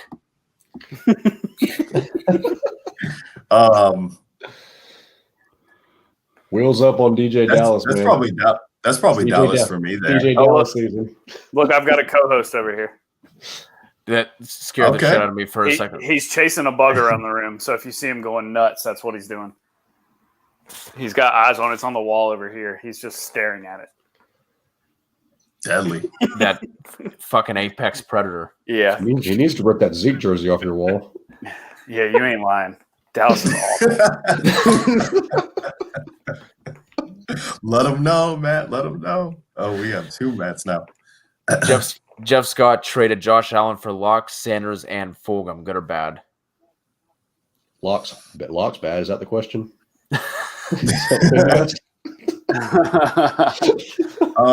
I don't know enough about we need to see more of that team, Jeff, before we can. So he traded Josh Allen for Drew Lock, Miles Sanders, and Fulgham? I like that. He fucking killed it. Crushed it. Unless it's like a 2-quarterback league or something like that, where he's going from Josh Allen to Lock. Like, I don't really give a shit. If it's a single quarterback league and we're not talking, it's like a standard 12-team league, just fucking drop Drew Lock. I mean, but if it's 2-quarterback league, but still getting Miles Sanders, I mean, it's so tough. The dude's a top 5 running back whenever he's healthy, and he's going to be back next week. You're going to have. Is that Miles? Is it Miles or Emmanuel? I'm hoping. I would assume it's Miles. No. That's what I'm hoping. There's no way it's Miles. There's no way. I thought it was Emmanuel when I was reading. That's what I thought it was. Can we get an E or an M in the chat, please? We need clarification because I think it's Miles. If it's an E, Sanders, you got robbed. If it's an M, congratulations. Yeah. All right. There's the analysis. The fuck. Aiden Rovers wants to know Chase Edmonds or Justin Jefferson at the flex. Justin Jefferson. Edmonds. Now we're talking. Edmonds. Noah Fant, thoughts? He's gonna smash. Yes. Spike week. Really good spot. All the answer is yes. Canada, what do we think? America's hat. America's hat. Yeah, exactly. Blame Canada. That's all South Park taught me. I'm not your buddy guy. Say wants to know Burrow or Big Ben rest of the season more upside. Burrow. Ooh. Burrow. Burrow's chucking it like 50 times a game. Yeah, Burrow's a beast. He can run too. Yeah. Will, what do you think? Burrow or Big Ben rest of the season? Yeah, I guess it's got to be upside. I guess it's got to be Burrow. Corey Davis or Antonio Brown coming from Mason. That's tough because we don't necessarily we had Arians come out and be like, well, he could play 10, he could play 35, he could play 60 snaps. We don't know. Like, thanks a lot, Dick. Like, give us something. But that motherfucker's playing 59 snaps. 59 snaps. But for me, I would go like AB. I'd take the chance on AB. Yeah. I guess just some. This one's so difficult. With you guys were talking about Mike Evans earlier and trying to move him, but what are you trying to get out of him at this point? Well, I think this is a hard 24-pack of beer. Yeah, it's hard. $3 and a jawbreaker. Everclear. What we need to know is, like, one, this is such a blank statement because I don't know who you have rest on your team. Yeah. Are you weak at running back? Are you really weak at wide receiver? Can you afford to get rid of Mike Evans? Do you need a tight end, quarterback? Stuff like that would help to know. What about just like a general range? Are you going like back end RB1, high end RB2? Or are you trying to like break him down into two pieces? Well, you're not just like you're damn sure not getting an RB1 for him, unless the team is just absolutely desperate. But you're likely not. I think your best bet would be trading for some sort of RB2, type running back if that's what you need to be able to make that happen. We've talked a lot about David Montgomery, whose schedule is amazing the second half of the season. Unless you're worried about Lamar Miller, I guess that could be which I'm not. I'll tell you what I do. I would target one of these rookie running backs that everybody's starting to get scared on and fade right now because they're not producing right now. Target one of them and try and get a pick package right now because I'm going to tell you guys right now, the picks for the 21 class are better. You dynasty motherfucker. This probably isn't dynasty. This is probably redraft. Well, I guess if there is dynasty people in here, I guess you could answer it that way. Yeah, I mean, if there is dynasty people, Cody. The picks, the 21 class is just as deep, if not a little deeper than the 20 class was. So if you can get a rookie running back that's not producing right now and a pick on top of that, I do that all day. So I think I'm a little bit higher on Mike Evans than the rest of you guys. I mean, Brady clearly has eyes for him in the red zone, so his touchdown equity is still going to be there. Like, I don't think he's going to completely disappear with Antonio Brown. Like, I mean, I think he's kind of worth keeping, right? He can still get wide receiver 2 value and get you there.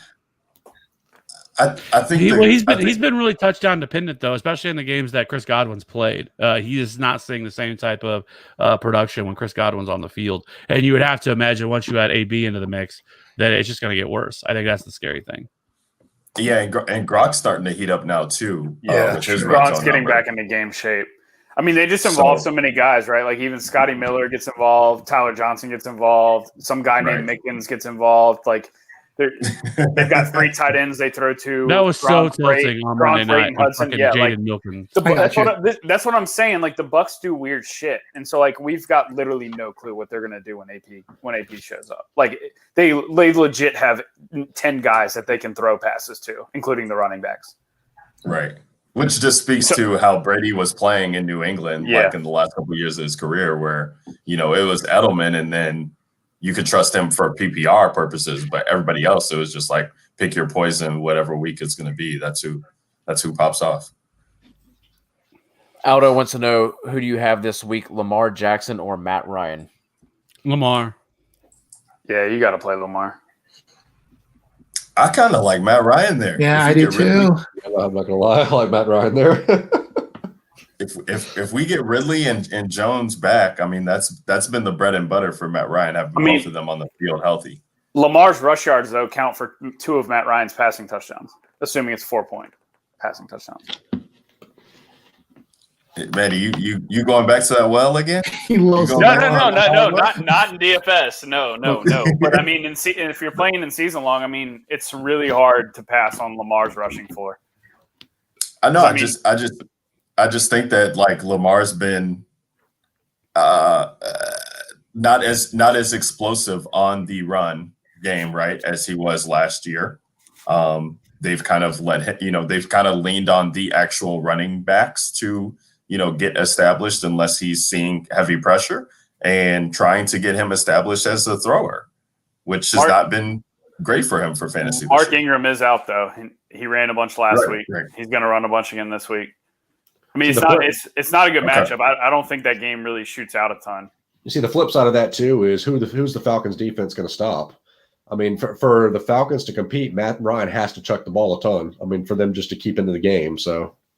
Yeah, but the thing with Falcons, so we talked about this on our DGen Nation pod last night. The thing with the Falcons is ever since Dan Quinn got fired, they've just like completely slowed the game down. They're playing at a really slow pace. Like you look at their last couple of games, the games have hit on the under. Like even the Carolina game, and I know Teddy got hurt and Ridley got hurt and all that, but I mean that was still a slow and ugly game, and there wasn't a ton of production. Like even DJ Moore was held without a catch through like the first half. And so, that's not something that we're used to seeing against Atlanta. It's just like over the last 4 games, they've given up a max of like 23 points. And ever since Quinn got released, he was fired. So it's just we've seen a different Atlanta team over the last couple of weeks, and I just think they've made a conscious effort to slow the game down and not get into these massive shootouts because they know their defense can't handle it. Well. But also too, Maddie, I mean, last week we talked about the Carolina game. That was weather, that factored in at some point. And then the week before that, it was the Lions, who are a very, slow-paced team unless, it's dictated otherwise. And before that, it was the Vikings, another team that is very slow-paced. And now you're talking about the Broncos. The Broncos are awful. No, for sure. But I guess my point, and maybe I don't want to speak for MJ, but if the Falcons, if Locke is able to put up points here and kind of keep it close and make this competitive, then I think on the other side we're going to see Matt Ryan get aggressive as well too. I mean, the one thing that we do know about Matt Ryan in this offense this year, so to speak, has been this dude will throw the ball. And you're looking at him getting Ridley back healthy. Julio's now healthy. And I just don't really know how they can, how the Denver defense is going to be able to stop them if they get going here. It's a home matchup for them too in the dome. So like this game could really be kind of sneaky, and I just don't want to overlook Matt Ryan, who, could put up 300 yards and multiple touchdowns for sure. And that could be, that could be the same thing with Lamar, I guess too. He might get, 250, but if he gets 70 or 60, 70 yards on the ground and touchdowns there, that it could be null and void. But I think Matt Ryan is going to light it up on Sunday. Half PPR, Mike Williams or Chase Claypool? Mike Williams. Mike Williams. Yeah, Damn. that's tough. I want to say think- Claypool there. I don't think you can go wrong with either. Oh, that's a tough So this one. one, the next turd. one from Jake. From State Farm. Yeah. Pretty far? I'm sitting Zeke. Oh my God! Oh, absolutely. Yeah, I'm sending Zeke. Yeah, Somebody asked me the same question Mhm. on Twitter today, and the Cowboys literally might score 0 points. He might not even play, right? Yeah, now Is he's he- questionable. I haven't seen that. Yeah, he's Oh, questionable. Yeah, I mean, So, Zeke might just be like, you know what, I mean, I'm heading turn out. the Like, lights off. you know, like his snap share keeps going down, and they keep getting Pollard more involved, as they should. I mean, Pollard's good. Yeah. well, even if he does looks play like team, he has. even if Good. he does play teams are stacking the box against Yeah. him. They know that Tommy Right. D ain't going to throw the ball anywhere. So when you got 8 guys in the box every play, he's not doing anything regardless. Yeah, I mean, they've said freaking Cooper Rush or somebody like that is going to start this week. Dude, They if it's Rush or Gilbert, my God. They legit are going to score 0 points.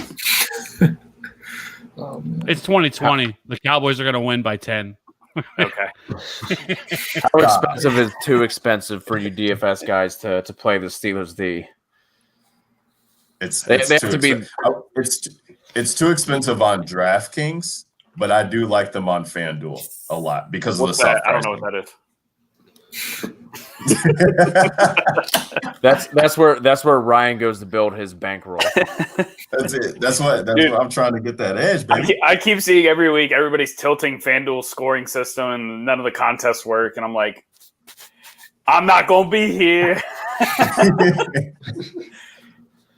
Oh my God, so funny. Yeah, they're way too high priced for DraftKings this week. I'll eat that. I'll eat that. Who are you sitting in a half PPR between Fournette, Justin Jackson, or Gurley? Fournette. Our guy Earthly Links back in here. Appreciate you jumping back in. PPR, Jacoby Myers or John Brown? John Brown. John Brown. 100%. Yeah, John Brown. 100% John Brown. I'm going to say this. Jacoby Myers Oh, last boy. week. Oh, come had- on. Here we go. Get the He violence. did though, out. but Get he the almost had violence. 40% of the targets. They still don't have anybody. This is a good matchup against the Jets, a matchup they should be able to win. Now, likely they try to win the game on the ground and everything else, but I don't think Jacoby Myers is actually like those are the two you're putting me up against. I have to make a decision with. I don't think that it's actually that terrible of an idea to play Jacoby Myers because they really don't have anybody else to throw the ball to. And he, like I said, he had almost 40% of the target share in that game. 40% of 10 passes is 4 targets. Hey, it's still no, What but is he his had like line, what? Kev? Yeah, he had more than that. It was more than that. What are you gonna project his line at though? Like, because Jacoby Myers could go out there, maybe he catches 6 or 7, but like the yards, I mean, you put him at like 60 or 70, okay, so 14 points. But like John Brown, because of his, deep ball share, he could do more on less. Yeah, I'm not saying that he couldn't, but he's also dealing with an injury. That I know he got into full practice, but I'm just saying, like, I don't think it's that crazy. And by the way, Dick, he was targeted 10 times last week. Okay, he was 6 for 58 last week, and then the week before that, where he's targeted 6 times, 4 receptions for 60 yards, double-digit fantasy points each of the last 2 weeks. Each of the last 2 weeks he's played against San Francisco and Buffalo. I'm just saying. I think Jacoby Myers, you know what? I'm fucking playing him in DFS. I'm just saying I could score more. Send the read Fantasy receipt. points. I could score more fantasy points against Seattle than Jacoby Myers does this week. That's all I'm saying. Send the receipts, Kev. Send the receipts. What's the over under that bet? I want the reaction on that. Kev, how's that Jets bet working out for you, buddy? Hey, right now, I mean, things are starting to tighten up a little bit, I mean, the Patriots have scored 10 points in the last 3 weeks? Yeah, Jerry it's been Jeudy or Manny Sanders? Judy. Judy. Judy, yeah. Zeke, Crowder, or Sanders?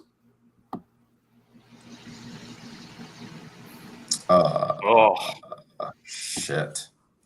That's Crowder, right? Crowder. Yeah. Crowder. Is it though? But I would like a PPR standard designation. I just want to throw that out there. But I lean Crowder, but I do have interest in Sanders. You get a little bit of a long one from MJ, the Pug Master. Oh shit. Lineup with Sanders coming back in Week 10. Josh Allen, Henry Sanders, Tyreek, A-Rob McLaurin, Jared Cook. 12-team PPR bench is weak. Do I keep Tyreek or try to trade him for wide receiver 2 and a bench RB? So still have A-Rob McLaurin. No. I mean, how many is he starting? How many wide receivers are you starting? Are you starting 3 or are you starting 2? Because I mean, you can probably take that team to the championship. That's what I'm saying. As long as you run, you just got to run good with injury luck, right? At that point, yeah, that's a solid squad. Yeah, that's a solid squad. Yeah. Then you end up creating a bigger issue with if you move Tyreek, and then just to help your bench, it doesn't really make a whole lot of sense to do that. Because if you're only starting 2 wide receivers, you're going to bench one of those 3 anyways. And if you're trading Tyreek for somebody that you're going to bench anyways, you might as well keep Tyreek. He said 3 wide receivers. Okay, yeah, I would keep Tyreek. If anything, I would probably trade McLaurin. See what I could get for him. I don't know. Yeah. McLaurin's been a monster. I don't know. Yeah, I wouldn't want to get rid of any of them. He's been good, and I feel like with the general thoughts of Washington just being a shit show, like that, like lowers his value, even though he's been playing well. You know what I mean? Yeah. I don't care. I kind of lean with you at that point. I feel like you just ride that team out and see where it goes. Yeah, and if you get bit by the injury bug, so be it. But I mean, that starting team should be able to compete with anybody. Yeah, especially in a 12-team. Yeah. Yes.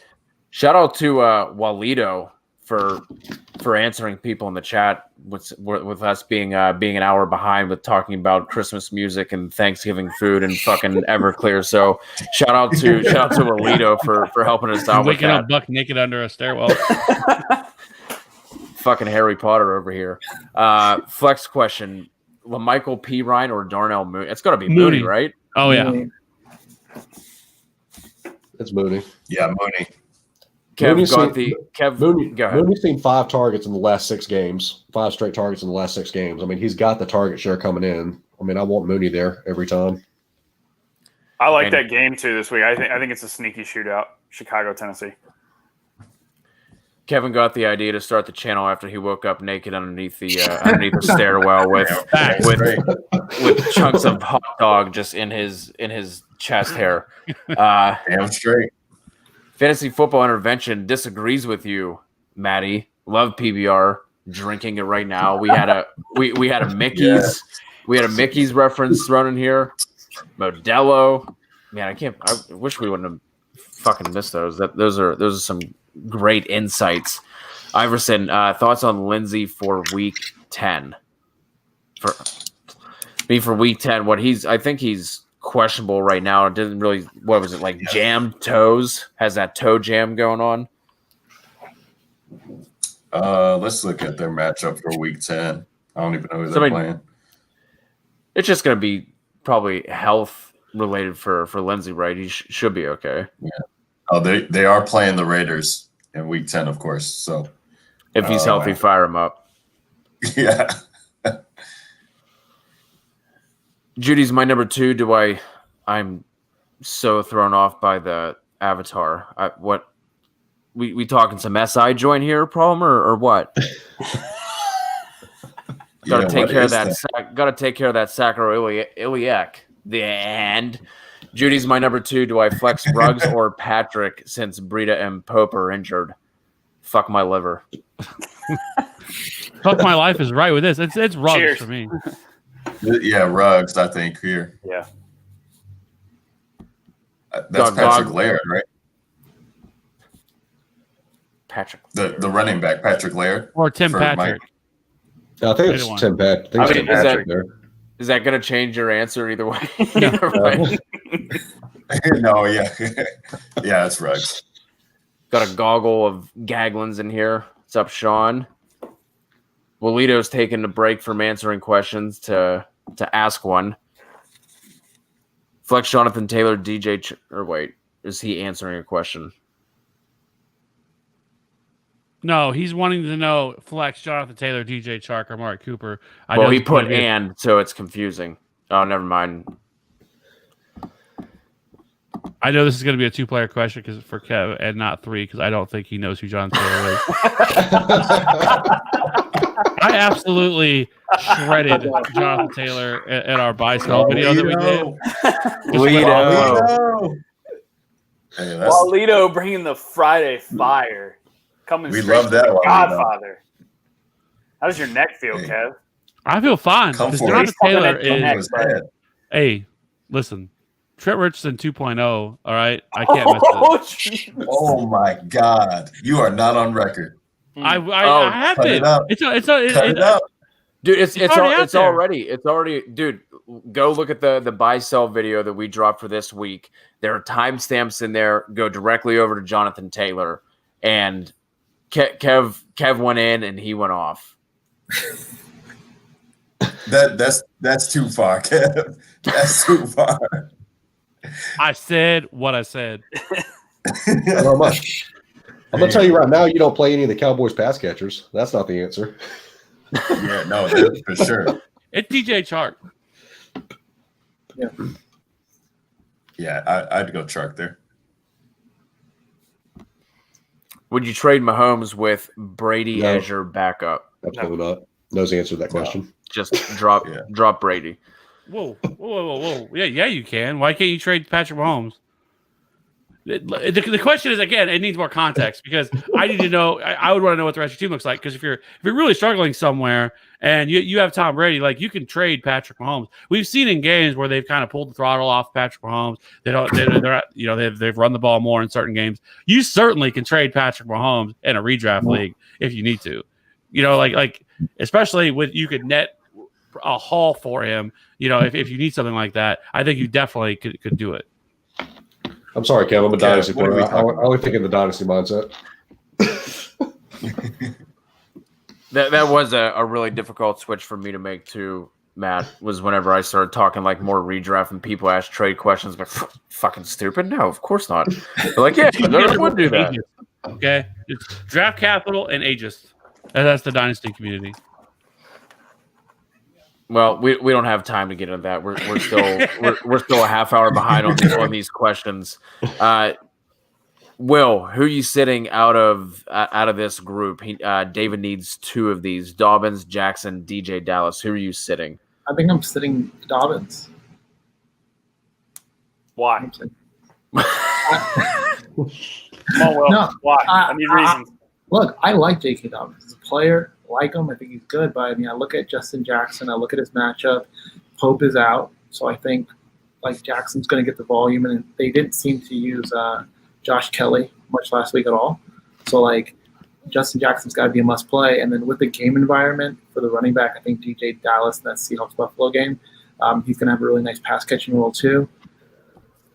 Those would be my 2. I think I got to sit J.K. Let's go, Will. Let's go, Will. Matty, who are you sitting? I don't know.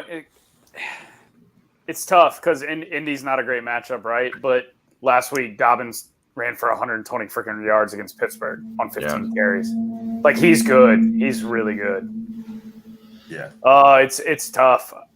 With Ingram out, like, I would assume Dobbins and Jackson get the same role, like, in terms of share of the backfield. So I almost lean sitting Jackson as even though he's playing the Raiders. I don't know. It's tough. Dobbins is just so good. Like, he's been so efficient on all of his touches this year. And then last week against Pittsburgh, he was so good against Pittsburgh. And they're the best defense in the NFL, especially on the ground. So you just have the Ravens abusing the Colts on the ground then? No, that's no. I'm just saying. No, what do you mean no? Because Lamar gonna get there and Dobbins gonna get there. I mean, they can run for 150 yards between the two of them. Listen, you guys are overthinking this. Had DJ Dallas not scored 2 touchdowns last week, we wouldn't even be having this conversation. He did nothing last week. He had what 23 touches last week and 58 total yards. Okay, that is anemic. That's true too. All right, he had 2 touchdowns. That's the only reason why he got there was because he found the end zone twice. Okay, I like DJ Dallas if you want to play him as a flex, but you're damn sure not sitting J.K. Dobbins or Justin Jackson and his matchup to play DJ Dallas. You just can't do it. Yeah. Like J.K. Dobbins could easily, and he's also the pass catching back here as well. So if he's the lead back, he could very well have a 3-down role here in the system. So J.K. Dobbins is a borderline like RB1 this week. Yeah, and then Justin Jackson's in a great matchup as well. There's no way I'm playing DJ Dallas over the two of them. I agree because last week you think about the game, like San Francisco did absolutely nothing, and Seattle just was able to just say, "Okay, DJ Dallas, here's 20 plus touches." But I think this week is completely different against Buffalo. If he gets into a shootout, I think you see. I don't think Dallas becomes the main guy. The problem is that Gus Edwards is still getting work. So it's not like J.K. Dobbins is getting all the carries, right? So when you factor in the overall game environment, which is, I think it's a Vegas total of 54, DJ Dallas, and I don't know if they're going to factor in Travis Homer a little bit more because of, the injury reports, and I guess he was a little bit healthier this year or this week. But I just think that DJ Dallas has touchdown equity in this matchup, high scoring game. He could factor in the passing game as well. I'd strongly play DJ Dallas. That would be my one. So that game opened up at 53 and is currently sitting at 55 with 66% of the money coming on the over. Yeah, I think that game goes nuclear, but I think it's through the pass games. So you don't think DJ will have a role? No, he will, but if you told me DJ ended up with 12 carries for 48 yards, I would believe it. Okay. I think there's a path for DJ to bust, but on the same token, like DJ's bust is going to be the floor of the other guys' touches. So we got two quarterback questions, then we have a DFS question I'll throw to you guys. Tua or Philly Rivs? Well, You're fuck. It's got to be Rivers, right?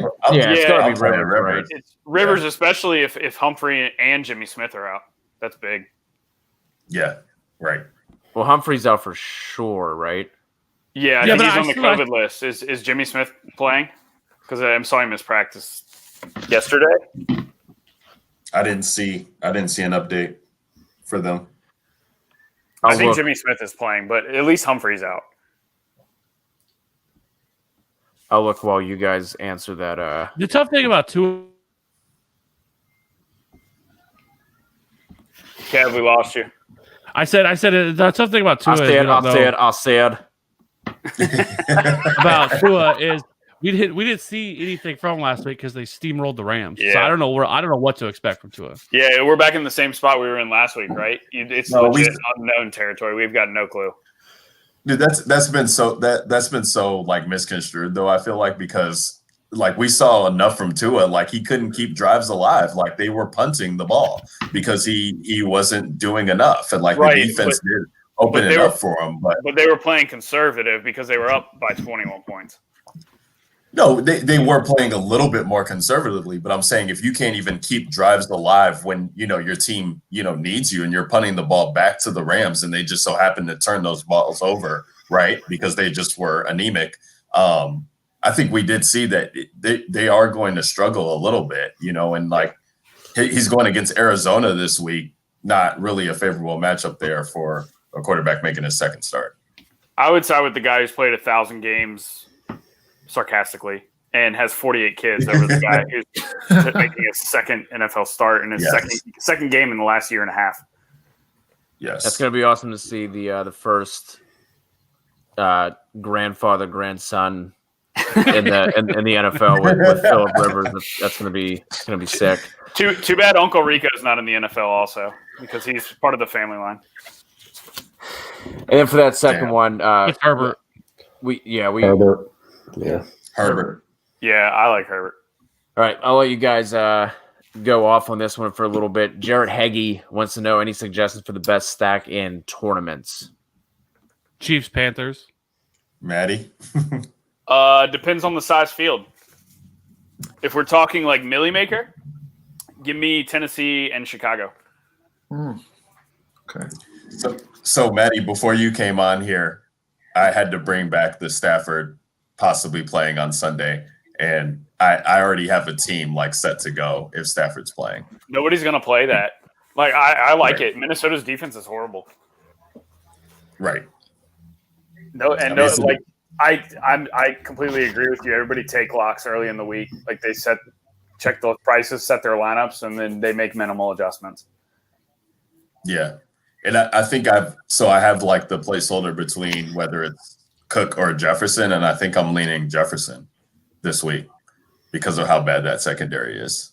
And just gonna say that I'll get the points somewhere else at running back this week on that stack. Because anybody who's playing that stack game is going to probably lean Cook putting up the Vikings heavy and then having the other guys to have to score to run it back. But if we get the Lions going up in that game, Jefferson having to come back in that game. Mm-hmm. And this dude's he's gone nuclear, right? Like when he pops off, he pops off. So I'd be happy with that instead. Yeah, I'm good with that. Only thing I'll caution is, as a Vikings fan, I think it's a Thielen week, but I'll just leave it there. I thought it was a Thielen week last week too, man. If you know something, fucking say it, man. No. That's not very cryptic. No, I'm just saying, man. I know this team. I think Thielen's had like 6 catches the last 2 weeks. I think they're going to try to get him involved. So. I'm just leaving that there. Just as a fan, just a fan point. Feel a little feeling, gut feeling. Hey, it's going to be a good matchup for him, whoever he's going against. So I think it's Okuda. I think he'll see Okuda. Who hasn't been good this year. Night. Well, if he ends up in the slot, I think Coleman's out. Yeah, it's true too. He'll play in there. I know he missed last week. I don't know if he's back this week. I haven't really paid attention to the Lions injury report. That could be nice. Yeah, I mean, the thing about Thielen is you need those touchdowns, right, to kind of let him get right because the volume's just not enough there where, like, Jefferson, he gets one of those deep targets, you're chilling. And we've seen it before. Like, this dude's doing it on 5-6 catches max. So that's what makes me like him a little bit more from a DFS standpoint, being cheaper as well, too. Yeah. Because I'll need the salary. But, it wouldn't surprise me if Thielen's gone off. I mean, Cook, Thielen, Jefferson, like every slate that they're on, it's so annoying because one of those guys is popping. You just figure out who it is. Which one? Yeah, I hear you. But Jax, what was the game you said you liked earlier that you were looking at? I'm really looking at I like the Detroit Minnesota game for sure. And then I really like the Raiders Chargers as well. I feel like that one could pop off. Yeah. Whoops. Yep. Would you guys drop CeeDee Lamb for Mooney? Oh. And this is coming from a Cowboy fan and Derek Lincoln. I mean, I'm gonna also say no because if Dalton comes back, Lamb doesn't necessarily lose as much value. I love Mooney. I love Mooney. I liked it before the season started. I got receipts. I got tweets tweeting about it well before the season. So I like Mooney a lot, but I can't drop it. I think on some level, I think this Cowboys offense is going to rebound. And I think that where right now you could buy any player, any Dallas Cowboy, whether even Zeke included, for a bag of peanuts, right? Like nobody wants these dudes right now. Everybody wants completely out. And I think that this is actually not a bad buying opportunity for any of them, whether it's Amari Cooper, whether it's Zeke, whether it's CeeDee Lamb. Like I think you can buy all of them in redraft right now for a ridiculously lower price. And I think once Dalton gets back, I think this offense could, is going to take a step forward and it's going to be better. It's better than what it is. There's no way this offense can be this bad with this much talent for this long. Yeah. I know what the quarterbacks they have is not going to take off, but I think Dalton is probably returns the next time, next week or whatever. Mm-hmm. I agree. So when I saw the rate the team, and we were talking about AIM and MySpace earlier. Were you guys in the AOL chats with like ASL and like rate my pick, and you would just pick random fucking dudes off of like Google and shit and drop them in? Like, yeah, babe, that's me with that 12-pack. 18 from Miami. A lot of times in those chats. ASL. Bro, it gets lonely out in the sticks in Pennsylvania. lot of time in the chats got reported a bunch to the AOL team. But anyway, how would you improve this team? Aaron Rodgers, James Conner, Derrick Henry, Devontae Adams, Diggs, Kelsey, Cooper Kupp. Nothing. Ride it out. Enjoy yourself. Yeah. Hopefully, the injury bug doesn't get you. Yeah, you ride that. If both are active, I mean, obviously they're both going to be active. But Homer should have an increased role this week. Are you just riding DJ Dallas, or are you just going to avoid both these guys between Dallas and Homer? Maybe Dallas. You're playing Dallas over Homer. Yeah, I'm playing. If you have another person to play over Dallas, then by all means. But you're not playing Homer. Would you drop Kirk for Crowder? I would. In PPR, yeah. I would try to maybe move Kirk and see if you could then pick up Crowder too. I don't know. You use Kirk and somebody else to upgrade, and if somebody wants to, and then you can still pick up Crowder. I mean, I think the main thing is you try and pick up Crowder for sure. There's no way that you should be having him available, but I would maybe try and move Kirk because I think he does have some value right now. Lynx has another one for us. PPR, Jonathan Taylor or Jordan Wilkins? Jordan Wilkins. Yeah, that's what I was going to say, Wally. I thought he was going to say neither too. I thought he was going to say neither too. Actually, if there was any other option, it would definitely would have said neither. Jax, who you got, JT or Wilkins? I mean, I got JT, but I don't feel great about it. I mean, I don't understand. For the hype that we've seen that Jonathan Taylor got over the offseason, he hasn't looked great between the tackles. His visions look subpar. The Colts don't want to use him. They're still set on giving these other two backs large chunks of the carries every game. But, I mean, between those two, you almost have to play Taylor because you're not going to go for the minimal carries that Wilkins is getting either. So, I mean, I'm going Taylor, but I don't feel stoked about it. Yeah. It doesn't make me feel good either, but you got to go with – they're trying every which way to get this dude involved somehow. So, I mean, I'd still be going back to the well on the off chance that he's on my bench and he hits, I'll be sick. If you made it this long with him. Such a sad situation. Goglin went up a Rodgers-Adams stack on Thursday, so he's looking for upside. Need one running back and one flex out of Gibson, DJ, Dobbins, DJ Chark, Jamison Crowder. So we need a running back out of Gibson, DJ, or JK. Who you going with at the RB spot? Upside. And it sucks that it's standard too. So I think I would probably go Gibson and Dobbins to try and make up the points there. I like David Johnson. I don't see a way Houston plays from behind in this game. And it still might not matter for Johnson. Strictly based on upside, you got to go Dobbins at least for one of those spots. Yeah, I would say Dobbins and David Johnson. I would agree.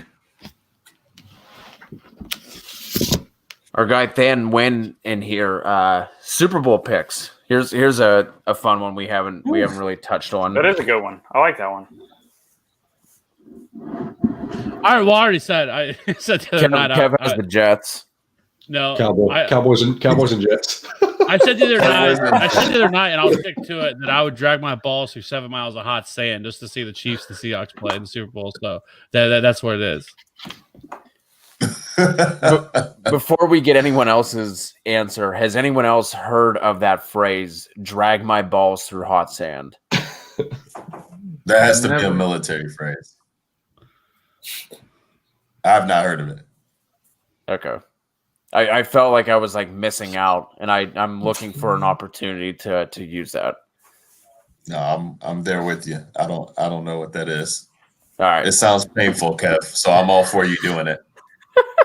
I know, but that's how bad I want to see it. I'll do that to be able to see that. I think Russ and Pat Mahomes Super Bowl would be the nuts through the sand. Dude, I mean, I'm here for. I will say that I'm here for a Seattle Green Bay rematch in the championship. I mean, that game could be absolutely bananas. But that's not the Super Bowl, okay? Because they're both NFC teams, Ryan. I'm gonna play off of that. I'm gonna go on a limb here, and I'm gonna say Steelers Packers. Yeah, I think I do like the Steelers. Packers. The Chiefs are gonna just smack the shit out of the Steelers. Whatever, if the Chiefs have to play them. I think the Chiefs beat the Steelers, but I do like the Steelers as a wild card. I like Steelers Seattle. Yeah, My pick would be Chiefs Bucks. It's not because of Tom Brady. The Bucks defense has really impressed me this year. They're legit. They're legit. Did they make any changes in their secondary? Like to be where from where they were like at the first 9 weeks of the season last week to be able to flip that around, and Dean is playing lights out. Carlton Davis is playing like a monster. Carlton Davis has been unbelievable. Davis they drafted 2 years ago, I think. Yeah. I know Antoine Winfield Jr. is playing safety, who they drafted in Minnesota. And he's really good. Like it's not like they went out and like traded for a stud or anything, or paid a stud to come in. Like it's just so weird how that front seven was one of the best run Ds last year. Shut down McCaffrey basically outside of the touchdowns he got in both games. But like that, like all of a sudden that fucking secondary is playing shutdown. It's not like they did anything wild to go and change that. Right. No. Yeah. They're killer. So I don't mind that at all, especially with the addition of Antonio. I mean, if he's anywhere, if he's 80%, 85%, I mean that offense is going to be able to cook. The defense is holding people. So that's interesting. But I'll probably go Packers Chiefs for me.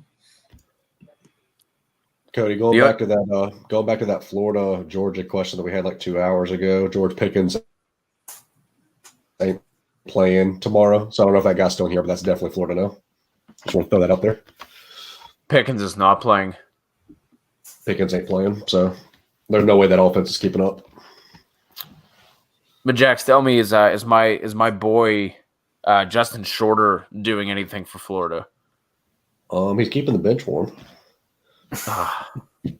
That's so disappointing. I finally thought we had a wide receiver at Penn State who is not 5'7" and 160 pounds.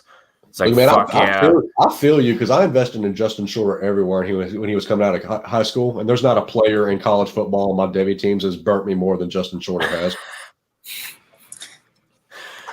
Goglin is still rocking with us. Need one running back, half PPR, DJ Dallas, Jonathan Taylor, Tony Pollard, or drop one of those three for Wayne Gallman. Don't do that last part. That's the real answer. Hey, listen, if Zeke doesn't play, I think Tony Pollard is definitely interesting. I mean, I do get that it's the Steelers, but they're going to play for 60 minutes needing something. So, I mean, and Pollard does catch passes. I know it doesn't feel gross. I know Maddie's saying they could score 0 points here, but you're looking at, half-point PPR, those other two options, I wouldn't be shocked if Pollard could get going. I mean, he's as explosive as J.K. Dobbins is, so maybe he could pop off a couple runs there and catch a couple passes and be all right for you. But that's only if Zeke is out. So if Zeke is playing, I'd probably lean Dallas there. But if it's Tony Pollard's backfield, I would go Pollard. Question for you, DFS guys: best leverage play at running back. Ooh, this is good. I mean, This is really good. if we're talking leverage, it's the big dog. I mean, he's gonna be unowned. Everybody's playing Dalvin Cook. Everybody's playing James Conner. Everybody's playing Chase Edmonds, and nobody's gonna play Derrick Henry. Chicago's dead last in explosive run rate allowed. I tell you right now, I've already got one lineup built with Derrick Henry in it, so that might be the play. Winter is coming. He's going to be he's projected 3% owned. Like nobody is playing him. I'm going to go. He's got 3 touchdown upside. I'm going to go a different way. We've been playing running backs versus Carolina all year.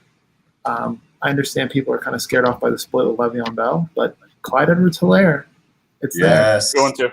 It's there. Yes. So, and I don't think anybody's going to own him. So love that. We talked about him last night too, Maddie. I mean, it's a way to get exposure to that Chiefs team. Yeah. High point totals, and they should be. I mean, they adapt to the teams that they're playing, and Kev is the KC guy, so he can talk more about that than I can. But you see it every week, like they just adapt to what they're able to do, and like people are just looking at the game logs last week and seeing that he only got 9 carries. And they're like, I can't play a guy who only gets 9 carries. But like the best thing that the Jets do, the only thing that they do well is stop the run, contain the run. Mm-hmm. And they just were like, let's open up the playbook, pass on them all day. And they were successful. They didn't need to run. And this week they see Carolina and they could get that established. So I love Clyde Edwards-Helaire too. Falling in that same range of 6,100 on DraftKings, nobody's going to play him. Will got stuck with Hasty and Jones at running back this week, has Thomas and Allen, Robinson at wide receiver. Who should I flex between Deontay, Gibson, AB, Fournette, or Ridley if he plays? If Ridley plays, you go Ridley there. Yes. If he doesn't, I like Deontay. It's got to be Deontay. I mean, do you guys think that? Do you think Deontay does much with that matchup? Like, if we're talking about the Cowboys not scoring any points, like, do we really think that just to throw the opposite side out there, like, are the Steelers going to have to do a lot, especially through the air in this matchup? My thing, so what I touched on with the Steelers last night is they are like the Bucs, where they will do weird shit. And like they get around the goal line and it's like 1 yard Chase Claypool rushing touchdowns or like the little pop passes. And I think you could see Deontay maybe get one of those little 1 yard shovel passes or something like that. And even though they're up by 21, and I like Deontay. I don't know that. I'm gonna be real honest. I like Gibson as a sneaky play this week. I do too. Kyle Allen likes him. I've written about this. We talked about it on the pod. Like, Kyle Allen was the guy that gave Christian McCaffrey his ultimate fantasy year. And we saw the first 2 weeks of the season. People are wondering, like, I drafted Christian McCaffrey. Why is the upside not hidden for me? And that Teddy Bridgewater is a different type of quarterback than Kyle Allen is, and he's not. He loves to just dump it off to the running backs, and whatever it is, it is what I will say. Now, J.D. McKissic being there is not helping at all with what his upside could be. That's very frustrating because McKissic definitely has a role in that offense. But I love Gibson every week, man. The way he's being able to see the field, and he's putting up points sneakily. So I like that too. He's good leverage off of Justin Jackson there, Matt. I think he could be. I will also say in these blowout games, like a lot of times people are like afraid of blowouts, and when teams do the blowing out, the good players ended up scoring, and that's the reason it is a blowout. But like you look at the Chiefs last week, they were 19.5-point favorites against the Jets, and Mahomes went for 400 plus yards and 5 touchdowns. And then you've got the Steelers this week; they're only 14.5-point favorites. So it's like until they get up by 28, I don't really think they're going to stop doing much of what they were planning to do. So yeah, we got Vert joining us on Twitch. Rojo or Damian Harris? Damian Harris at flex, or would you drop Damian for DJ Dallas in full PPR? You guys know my answer, so. I definitely wouldn't drop Damian Harris. I mean, no, that's just I wouldn't do that. So I guess I'm comfortable with starting Rojo then. Definitely over DJ Dallas. Yeah, I agree. Kev? Damian Harris. Travis Harrison, pick one. Clyde. I'm not playing. I can't play. I can't play Rojo against the Saints. Nah, not with how much Fournette's playing too. And Rojo just fumbled last week. He in that doghouse. Yep. Travis Harrison wants to know, pick one. Clyde or DJ Dallas? Oh my God, Clyde. CH. Clyde. CH. Clyde and Ridley. That's Clyde. easy. Yeah. Blue Crew. Drop the chip. Just Blue Crew now. Would you guys consider Pollard a PPR RB1 if Zeke were to be out? Yes. No. I wouldn't consider him. I wouldn't consider him RB1, but definitely high upside RB2 though.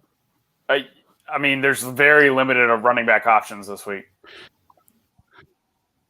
Are we talking about? Are we? So if we're just talking about this week, I mean, no one wants to play Zeke if he's active, but we want to play Tony Pollard. Yes, because Zeke is losing touches to Pollard. If Pollard is the only one there, he gets the Zeke touches also. There's nobody behind Pollard. The wheels turning. Yeah, the wheels are turning. I just think that it's a terrible matchup. No, I think it's the worst matchup you possibly see. It is. Any other week, yes. Or I mean, any other week, no. But there's like 5 good running back matchups this week. I think he's still like in redraft. I think he's still just like a flex option. I don't think he's like an RB3. I would say he's a RB2 this week. I mean, because he's going like if that. So the offensive line is banged up, and whether it's Gilbert or Rush. I mean, Kellen Moore is not an idiot. Like he's a pretty sharp offensive coordinator there. How do you not draw up plays to get the ball out quickly? And I mean, how many targets is Zeke getting? Like Zeke's getting a ton of targets, and Pollard's getting targets, and now Pollard gets all of those too in PPR. I mean, can I just say too though? I mean, if Zeke can't get it done, if teams are stacking the box against Zeke every game, and he can't get it done behind that offensive line, what makes us think that Tony Pollard's going to get it done? Well, again, but it goes back to it becomes pure volume. So like Zeke's snap share has been decreasing, and they've been getting Pollard more involved. And so if Zeke is out, is the question. Then Pollard gets those snaps, and he probably plays 90 to 95% of the snaps, and probably gets 8 to 10 targets is what I would guess. And so even in a horrible matchup, he still catches 5 passes for 30 yards, and that's an 8-point floor without the rushing. Yeah, I think they could just try and get him, short dump off plays and get him in space and try and see what he can do. Screens, with that. Especially to offset like a heavy pass rush like Pitt has. A good way to offset that is running screen plays. So if you look with Zeke, the last 2 weeks, he played 70% of the snaps and 80% of the snaps against Philly. He's only seen 4 targets over the last 2 weeks, 2 and then 1 reception in each of those. So he's not actually. Am I crazy to think that Pollard's a better pass catcher than Zeke though is? I mean, really, honestly, I think Pollard looks better than Zeke does right now. To be honest, like hot take, but Pollard looks fresher. Zeke's been in the league for 5 years almost, and I don't know, man. I'm not going to go that far, but I just know seeing games where Pollard's in, like even last year, like the dude just comes in, he's catching passes, he's doing what he needs to be doing. He's an explosive player. Yeah. So I mean, maybe he's I just like been very Pollard. high. Yeah, I mean, I do like Pollard. I get the argument of opportunities that he's going to get, right? But it's just a terrible matchup. So for me, he's not an RB1. At best, I think he's a low end RB2. I think you put him in that range. I can't put him in the upper echelon of the RB2s, this week, because if you're going to talk about where you slot him in without Zeke, who are you playing? David Montgomery or Tony Pollard? Montgomery. Antonio Gibson. Justin Jackson. Pollard. I'd play Jackson. If Zeke was out, I would 100% play Pollard. Well, of course, we're saying with Zeke's out. That was the question. That was the question. Right. That's what I'm saying. Yeah. So there's no. DeAndre Swift. Pollard. I'd play Pollard there. Yeah. Melvin Gordon. Pollard. That's what I'm saying. Harris. Like any other week, I would say no. But this week, running back is kind of gross. I think that's fair. Yeah. I agree. I would probably Michigan. Go ahead. Yeah, go ahead. You sure you want to mention any other names? Go ahead. Michigan legend traded Clyde, Justin Jefferson, CD, Zach Moss for Jacobs, Will Fuller, and Cup. Good or bad? And this is redraft. Matthew Jackson.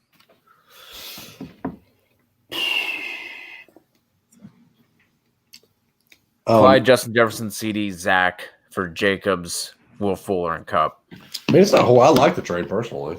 I mean, when you look at it right now with the quarterback situation in Dallas, CD is not going to get that production that he was getting early on in the season. So it's really Justin Jefferson, and I mean, CEH has looked good this season, but he hasn't been blowing games out of the water either. And then you got Josh Jacobs, who could go off for 2 or 3 touchdowns every game. Will Fuller has the game breaking upside, and then Cup's a great PPR guy. So I mean, I like the trade. Yeah, significant trade when you look at the rest of his team too. I mean, he did a great job of upgrading at wide receiver. They're getting back Will Fuller and Cooper Kupp to go along with DK, Hollywood, Thielen, and Deontay. That's ridiculous. So I definitely love that there. And then, you're swapping CEH for Jacobs. Matt hit it on the head there with the touchdown equity that you could get out of Jacobs. I love that. Yeah, I think it's a good trade. Blue Crew needs a flex and needs one of these names out of Claypool, Melvin Gordon, Hollywood Brown. Let's go Hollywood there.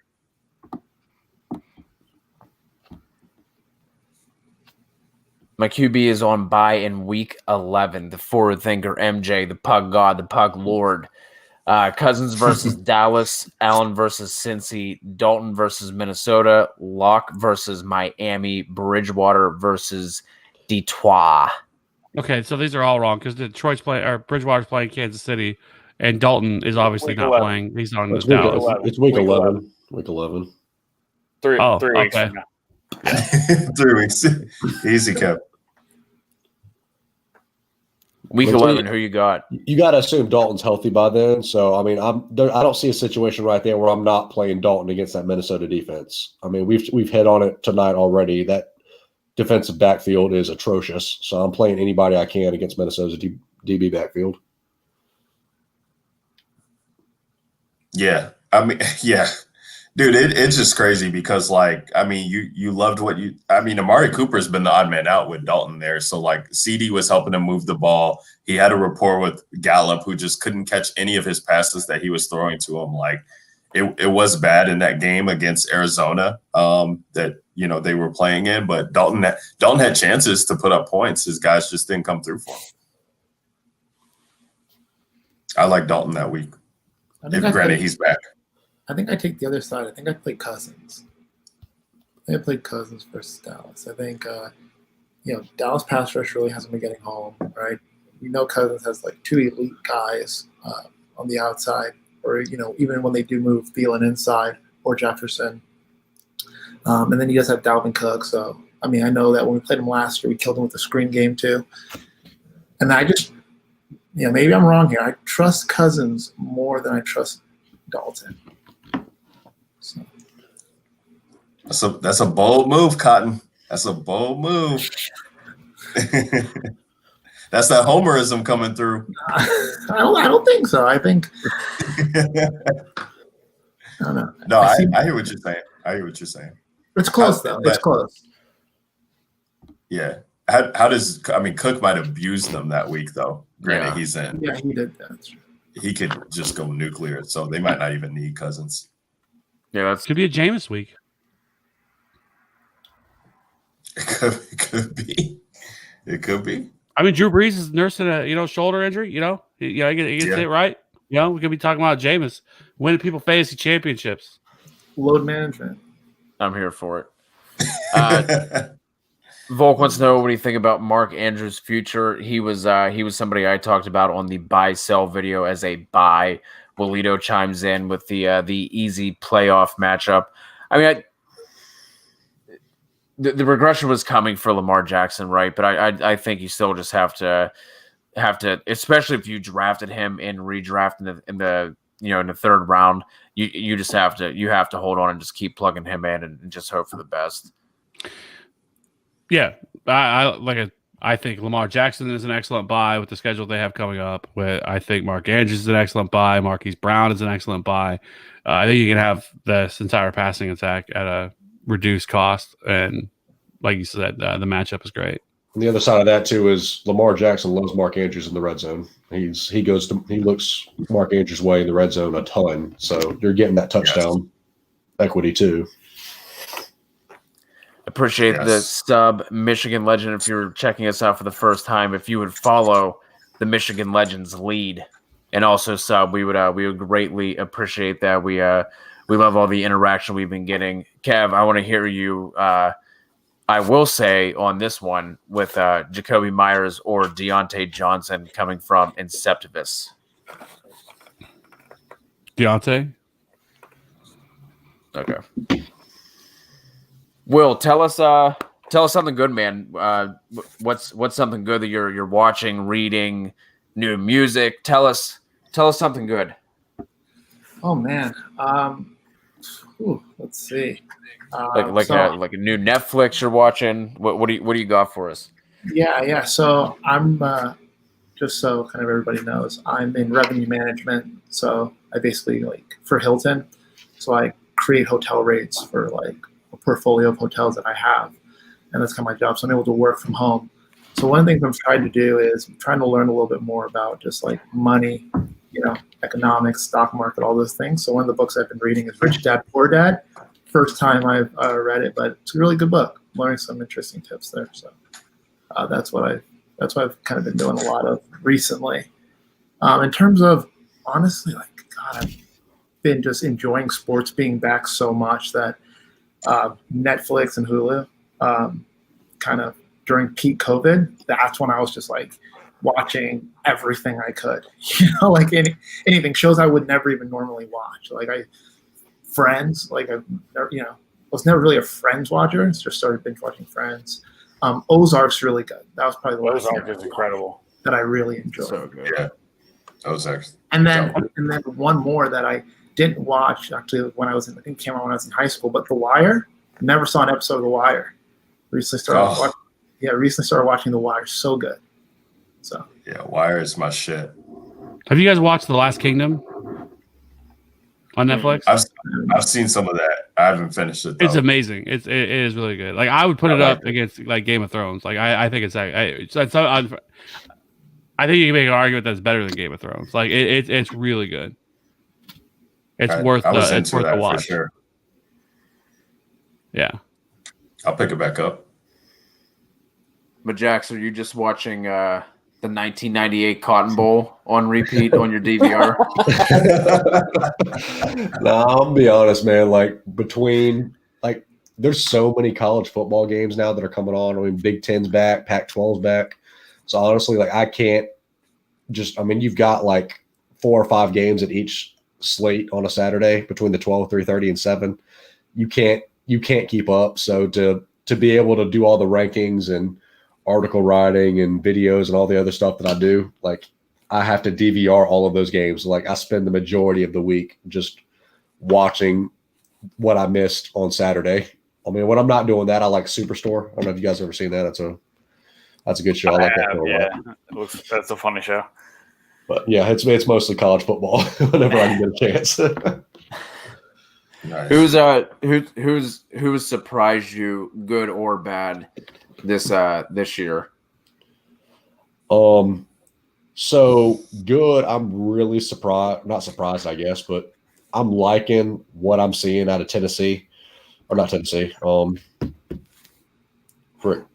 Florida. I don't know why I said Tennessee. I'm liking what I see out of Florida a whole lot. Florida looks really, really good. I was happy to see Spencer Rattler for Oklahoma. We've been hyping him up for the last 2 years, and he's been balling out so far. Definitely underwhelmed with Mississippi State. You know, we anticipated, this Mike Leach offense and how he always has this explosive 30, 40-point offense every single year. And we were ready for him to come into the SEC and ball out. And for the past few weeks, he's put up like 2 points. KJ Costello's throwing 3 and 4 interceptions a game, and they look like a mess as a whole. So they've surprised me a whole lot. It's been overwhelmingly disappointing, to say the least. Cavalito wants to know rest of the season: JT, Melvin Gordon, or Rashard Higgins. First of all, fuck Rashard Higgins. Nobody should ever fuck him. Oh my God. So it's Melvin Gordon. By process of elimination? Pretty much. Matty D wants to know how comfortable my chair is, and when I get to sit back, it's fine, but otherwise, it is not great. How do we feel about It's really comfortable. I mean, my clothes, dude. Can we talk about the baseball cut on T-shirts? Dude, the 3/4 sleeve is incredible. Can we bring that back? I feel like Donald Trump. I feel like Donald Trump right now. The baseball sleeve. Can we bring that back? How great is baseball? Everybody loves baseball. That is fantastic. Holy shit. We need to bring that back. All right. Hey, Volk has one for us. Double stacking Russ and DFS. We kind of touched on this earlier. The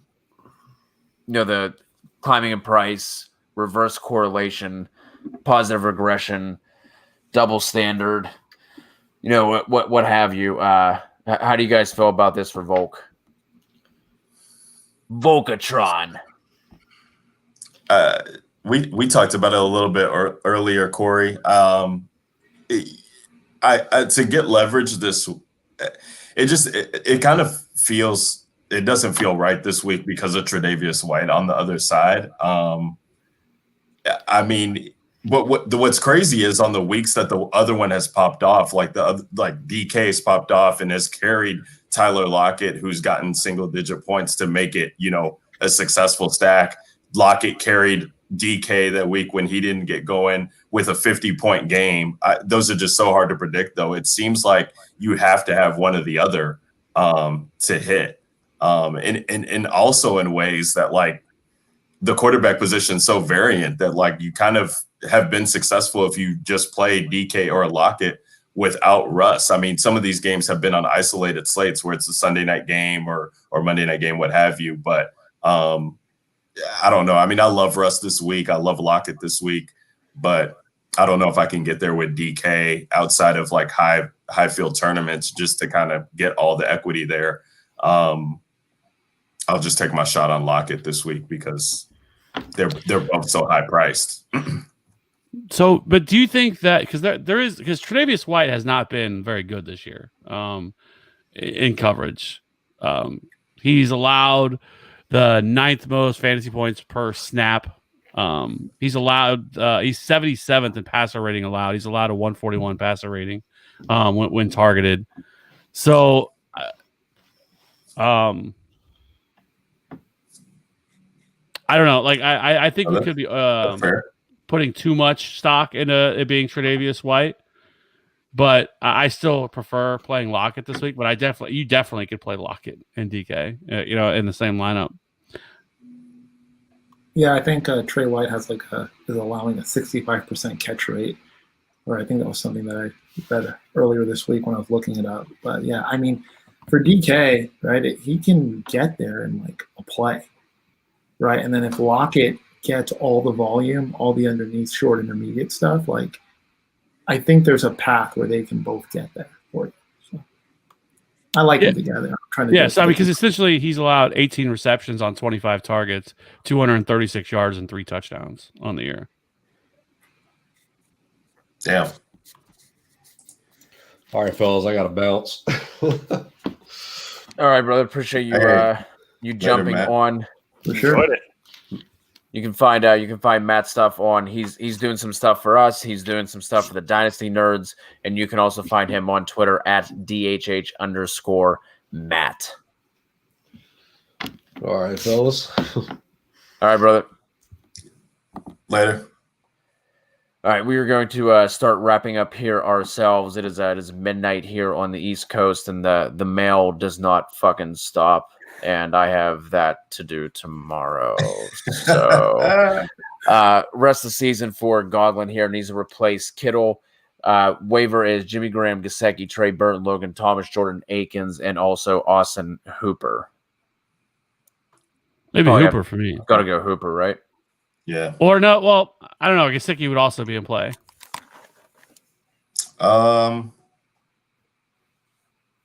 Yeah, I guess. What would be your, because it's a rookie quarterback, Kev, or you're liking what you're seeing rest of season with them on their schedule, or? Oh, so if you look at all the options, I think you pretty much take. Jimmy Graham, I guess you can make a case for. He is being targeted by Nick Foles, but Trey Burton, no. Logan Thomas, no. Jordan Akins, I think him and Darren Fell split, and then Austin Hooper. So Nick Chubb comes back next week. As soon as Nick Chubb comes back, they are going to go back to, especially more so, just pounding the rock. And so that really limits his upside in terms of targets. Yes, I know Beckham is out, so that obviously helps him in terms of pass to touches, or at least targets. But we know this is a run-first offense, so anytime that they get the opportunity, I think that limits Austin Hooper's floor a little bit. And so I think Gesicki, it would really come down to Gesicki and Hooper, and I would just lean a little bit more towards Gesicki for rest of season. I feel like with this group, you don't need to be married to any of these guys. Like in a 10-team PPR, you can just stream week to week on whoever has the best matchup. Like no one's going to be running out to pick up and hold Logan Thomas or Akins. Like this entire group, Right. I feel like you can just play this week to week and just stream. And you can find these streaming options every Sunday night on the Fantasy Authority YouTube channel, as well on the fantasyauthority.com when the article comes out as well. So keep your eyes peeled for that. We'll always have your tight end streaming options for you. Demo Man wants to know start 2, Dobbins, AB, Godwin. Sit AB. Dobbins and AB for me too. Appreciate the kind words, Nguyen. We will always have time for your questions. We appreciate you always jumping in here with us. James Martin wants to know Singletary, Moss, or Dobbins. Dobbins. Yeah. Yep. There you go. There you go. There you got it. There you have it. There it was. There you go. Here we are. Any parting thoughts from anybody? Any like we were talking about movies and shows. Any recommendations? Anything with fantasy? Just anything in general. Just no fucking politics. Just good vibes only. Tell us something good, and we'll sign out here. I'll start. I'll just say that I know I told the guys on the DGen podcast last night that had a source that said Trevor Lawrence is going to play tomorrow. So to hammer that line, if they like it, source is still telling me he's playing. So hoping they're not leading me down a bad path, but just want to let you guys know that I have a pretty good word. I trust my source, and look for the news to break tomorrow during game day. But I knew you fucking had sources, Will. I knew it. That cryptic bullshit. I think it's going to be a Thielen game. You have fucking sources. You son of a bitch. I knew it. I will say Sandbagging this. us. I will say this. I was a journalism major at ASU, so got a couple connections still. So we'll see. All right. All right. Hey, man. I put some money on them. Right. I'll be hitting you up. Hit me up. What is the line currently? I think it's 5.5. Yeah, I saw 5.5 last. Yeah. Oh, okay. That's what I got them at. All right. Which if Lawrence plays, they beat the brakes off Notre Dame. Yeah, they definitely cover for sure. That's going to be a nice game to watch. I'm looking forward to that. Yeah. Defensive kickers worth having in leagues. Or get rid of them. You get rid of them. Kickers are not human beings. I just think there's no. I've always hated kickers. I know there's people out there that are like kicker zealots and like things. And the worst argument is like, well, it's not like real football, okay? Like there's really kickers in football. I'm like, I don't give a fuck. We're playing fantasy football, all right? Like we don't use offensive linemen, all right? We don't get points for pancake blocks. Like I just hate kickers. That would be sweet. They're so fucking random. Give me Quentin Nelson. Round one pick. Dude, it's just I don't know. I fucking hate kickers.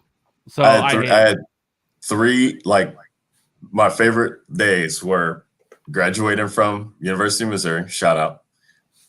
Getting engaged to my future fiance. Shout out. And when they removed kicker from DFS lineups to have to pick from, like to not have to worry about Justin Tucker being priced at whatever the fuck he was, 5,000, and putting him in on a lineup that would just kill your teams if you're playing like Cairo Santos or whoever the fuck else, Matt Prater, Janikowski years. That was just a great fucking day when I saw that kickers were no longer in DFS pools. I was loving that. About defenses, I will say this. I'm okay with defenses, but I think we've got to change the scoring system. A safety is only worth 2 points. Like, a pick six, which are pretty hard to come by. You only get the touchdown for it. I'd like to see some, potential changes just to the overall scoring system of defenses. I will say that a couple of my dynasty leagues are IDP, and at first, like I didn't really care for it, but like now, like whenever like I'm watching games, like I do like the thought, like whenever like I'm watching like both sides of the ball. You know what I mean? Like you have fucking James Conner, you're watching him, and then you're watching to see if Eric Kendricks gets the tackle or does he get a pass deflection like that. Like that is like third, and like I know a lot more of the names and shit. Like Buda Baker's a fucking stud. I probably wouldn't have known really anything about him unless I had him on a couple of my IDP teams. So, but the issue with redraft is like a lot of people are just stuck in their ways of like, you have kickers in defense, you have kickers in defense, you have kickers in defense. So if you can get IDP, we had somebody in our comments, what was that, Kev, like last week or something, where they start like a team defense and like I don't know how many IDP players, but they had like one, two, or three like IDP players in their lineup too. And I thought that was kind of unique. You know what I mean? A way to like at least like introduce it to your league. Like if you do your team defense and maybe like one IDP player. Yeah. Yeah. I mean, yeah. I don't hate defense either. I don't hate the thought of IDP leagues either.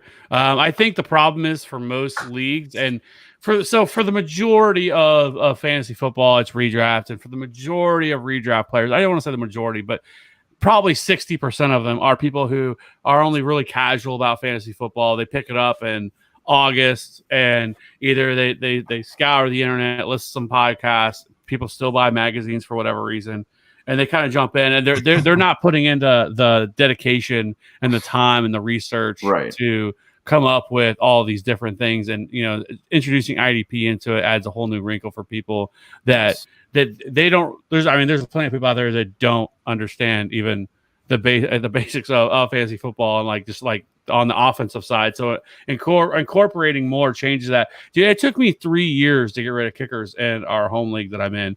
Every year, I would even write up like paragraphs, like huge fucking paragraphs about why we should get rid of kickers and why they're fucking worthless and why we should. And every year, no man, we got to keep them. We got to keep them. And every year I would get a little closer to the goal. And like the year before they passed, like I was seriously like, dude, I'm fuck this. If they don't pass it this year, I'm fucking quitting right on the spot. I'm like, I'm out. Fuck you guys. Like, I can't do kickers anymore. And it's like, because it's only a redraft league I'm in anymore because I spend most of my time with DFS. But I just can't stand the variance of them. And nobody cares about kickers.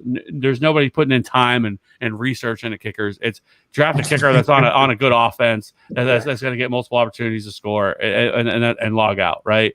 And that's about it. Or just fucking stream it. And I've seen people that have in leagues with kickers that literally didn't play a kicker all year and won the league. Like, it's just I don't know. I just can't stand kickers. So. Do you guys remember when Showdown debuted and it had defensive players? Yes. Wasn't it the Saints? Because I remember playing like Marshawn Lattimore and who was their safety? The Bell dude. Von Bell. Yeah. Yeah, they were like what in the hundreds, right? Yeah, that was like the first time that they introduced Showdown because it was either like the NFC Championship or Super Bowl or something where it was only like a 1-game slate. That was wild. That was the first time I've ever sweated like defensive tackles, and I'm like, what am I doing rooting for this linebacker to come through the line and make a tackle? That's crazy. It's wild. It's like Cody said, it's a whole different world, man. Yeah. Like, how is that? And then like the issue with that too is like you'll have the running back. you don't want him to get tackled.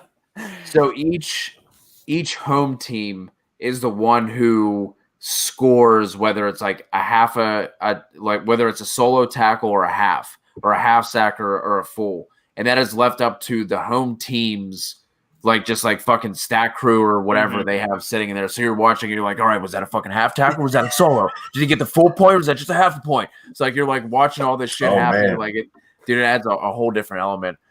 This one for Devin here, this is Godwin, right? If he plays. Yeah, I think so.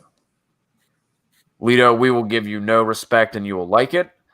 And then we got a win here with a suggestion, Train to Busan. I got it. You guys were handing out shout outs earlier. I'm giving a shout out to my roommate from South Korea, my freshman year at Penn State, Chang-Hoon Lee, who is actually from Busan. So shout out to Chang-Hoon. Truth. Dude, just fucking a maniac, dude. He was so much fucking. He was I don't know what you guys ever called it, but he was the sole reason why I was able to get beer for the first 3 months at Penn State, because we would just go downtown and it was called shoulder tapping, and we would literally just stand outside of the 12-pack shops and wait for someone to walk in. They would come back out, and I would be like, "Hey, man. You know, my roommate here from South Korea, he's never partied before. You know, I'm trying to show him a good time. Can you please hook me up with some beer?" And literally, dude, I had a 90% hit rate because this little Asian dude would just come running out of nowhere. He had a mullet. I swear to God, dude, had a fucking mullet. I was like, "Yeah, man, he's straight from South Korea. I'm trying to show him a good time." And everyone would just look at him and be like, "Fuck yeah, man, I'll buy you fucking beer." It was the best. Almost never got turned down. It was incredible. That's awesome. Got him high for the first time. Oh, dude, he was awesome. He was so much fun, especially whenever. So, all right, I'm gonna throw, since Kev was talking about waking up naked, I'm gonna throw this one out too. Here we go. He started talking to this girl, right? And he was just a shy, introverted dude, didn't know what a lot of shit meant. And literally he was talking to us about her the one time, and he fucking goes, "Yeah, man, she said I make her wet 3 times today. Is that a good thing?" Look at Will. Will's geeking over there. she say like I make her wet, like dude, it was so we're just like, yeah, man, that's you're doing good, buddy. You're good, bro. You're doing good. And then like whenever he thought like he knew like cultural like US terms and he just didn't. Like the one time he was talking to my buddy, he was like, yeah, man, like you're going to New York, like my buddy's gonna be in New York. You got to meet up with him. He Bigfoot. We were just like, what? He's like, yeah, man, he Bigfoot. Like, what the fuck is Bigfoot, Chang? He's like, yeah, you know, man, like he's cool. He gets all the girls. He Bigfoot. We're just like, who told you that? That Chang, that is that is not a fucking thing. So like he's like, I don't know who told him, but he felt like Bigfoot was like yeah, man, like that's a slang term fucking Americans use. It was shout out to Chang Hoon Lee. Oh, also he tried to tell us the first day that his name was Charles. We're like, your name is not Charles. Who like that is not your name, man. What is your actual name? So why don't you guys go ahead, talk to Kyle here. Best plays for cash in DFS, and then we'll get out of here. I do not play cash. Oh my God! Here goes cash. But if I would say I would start my team with Chase Edmonds and probably James Conner would be where I would start. Yeah, I don't mind that. They're the two optimal plays, right? Yeah, I mean, I would say that Keenan Allen could really go in there too. Probably over Chase Edmonds at the same price. I mean, you're just looking at the production you're getting from him at the wide receiver position. He seems to be a fair lock in cash. DJ Moore's another good one, 5,600. I think that's too cheap in cash. Will, do you play any cash? Very little, but I'm on kind of the same wavelength with these guys. I think I'd go Keenan Allen. I think I'd go James Conner, and I'd start from there. I think we had this one earlier, Kev, didn't we? You said Herbert, right? Or did you say Watson? It'd be Herbert. Demo man, if you go to NFLBite.com, you'll find all your free streams there. That used to be the old Reddit streams you used to be able to get, and that got taken down. So that'll be I normally just go to NFLBite.com and you'll have just 18 different options for each game, or you can go to topstreams.info. I think is the other one that I use. Lito wants to know, who do we have for some winners, and we'll get out of here on this one. Mid-season awards. You guys, Kev and I kind of got into this with Russ for MVP. He's definitely the front runner, right? I think so. Yeah. Yes. Yeah.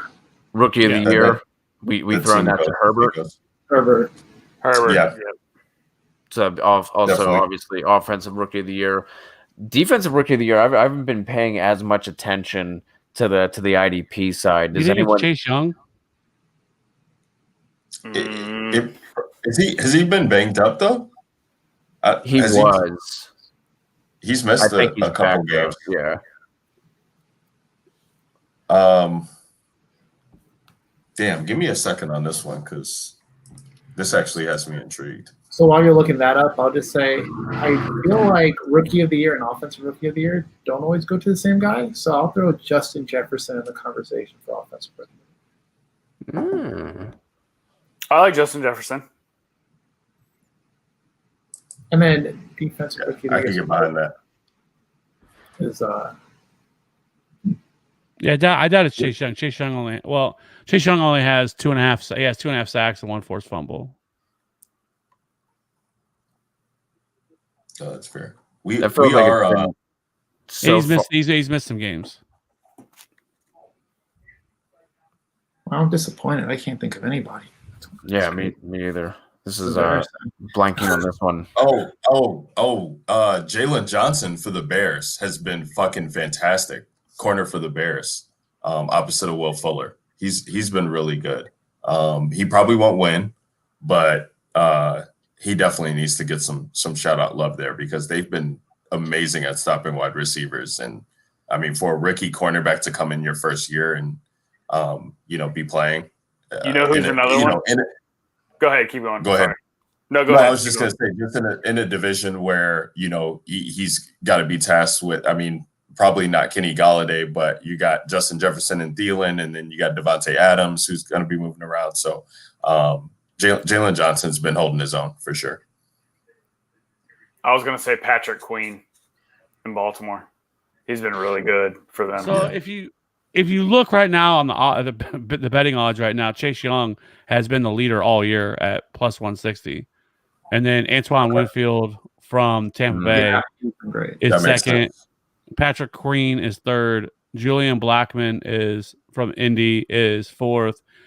Jeremy Chen. Oh yeah, for Carolina. Yeah.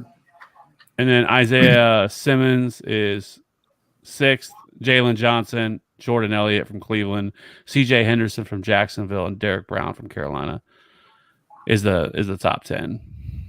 That's fair.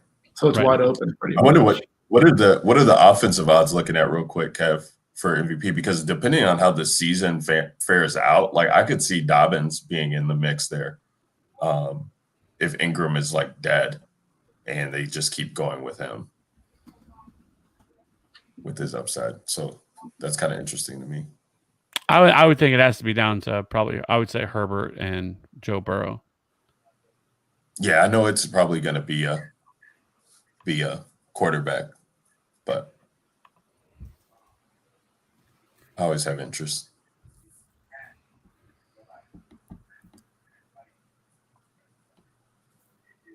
I am not even going to try to make my way through that name, T.O. I apologize, but I like that trade. I mean, I'm a Moss hater and an Edmonds lover. I know Kev loves Zach Moss, so he might have a differing opinion on that, but I like it. If you're trying to make a push, and you need the points now. Yeah, I agree. I think you make that move now. I love Edmonds to get some wins.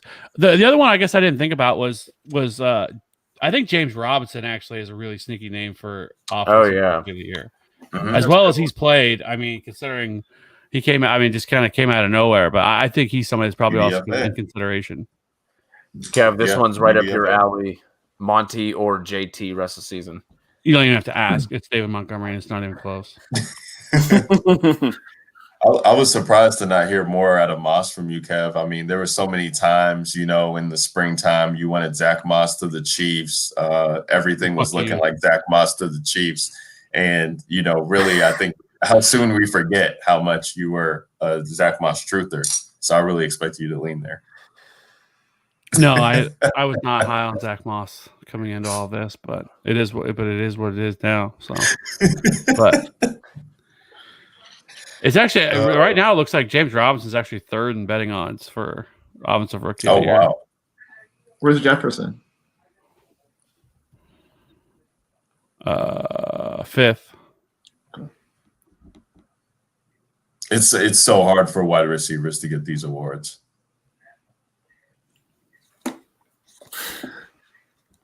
Biggest bust?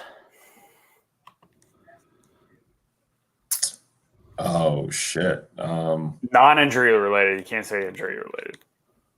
Damn, because I was going to say Michael Thomas. Not injury related bust. Dude, honestly, like Mike Evans, dude. I mean, people loved this Tampa Bay, offense, and he was being drafted around the same spot as Chris Godwin, and people were chasing the Winston numbers from a year ago, and you really haven't gotten out of what you wanted from Mike Evans, who was going, around the, third, fourth, fifth rounds, depending on how big the leagues were. So I think it's Kenyon Drake. It's 100% Kenyon Drake.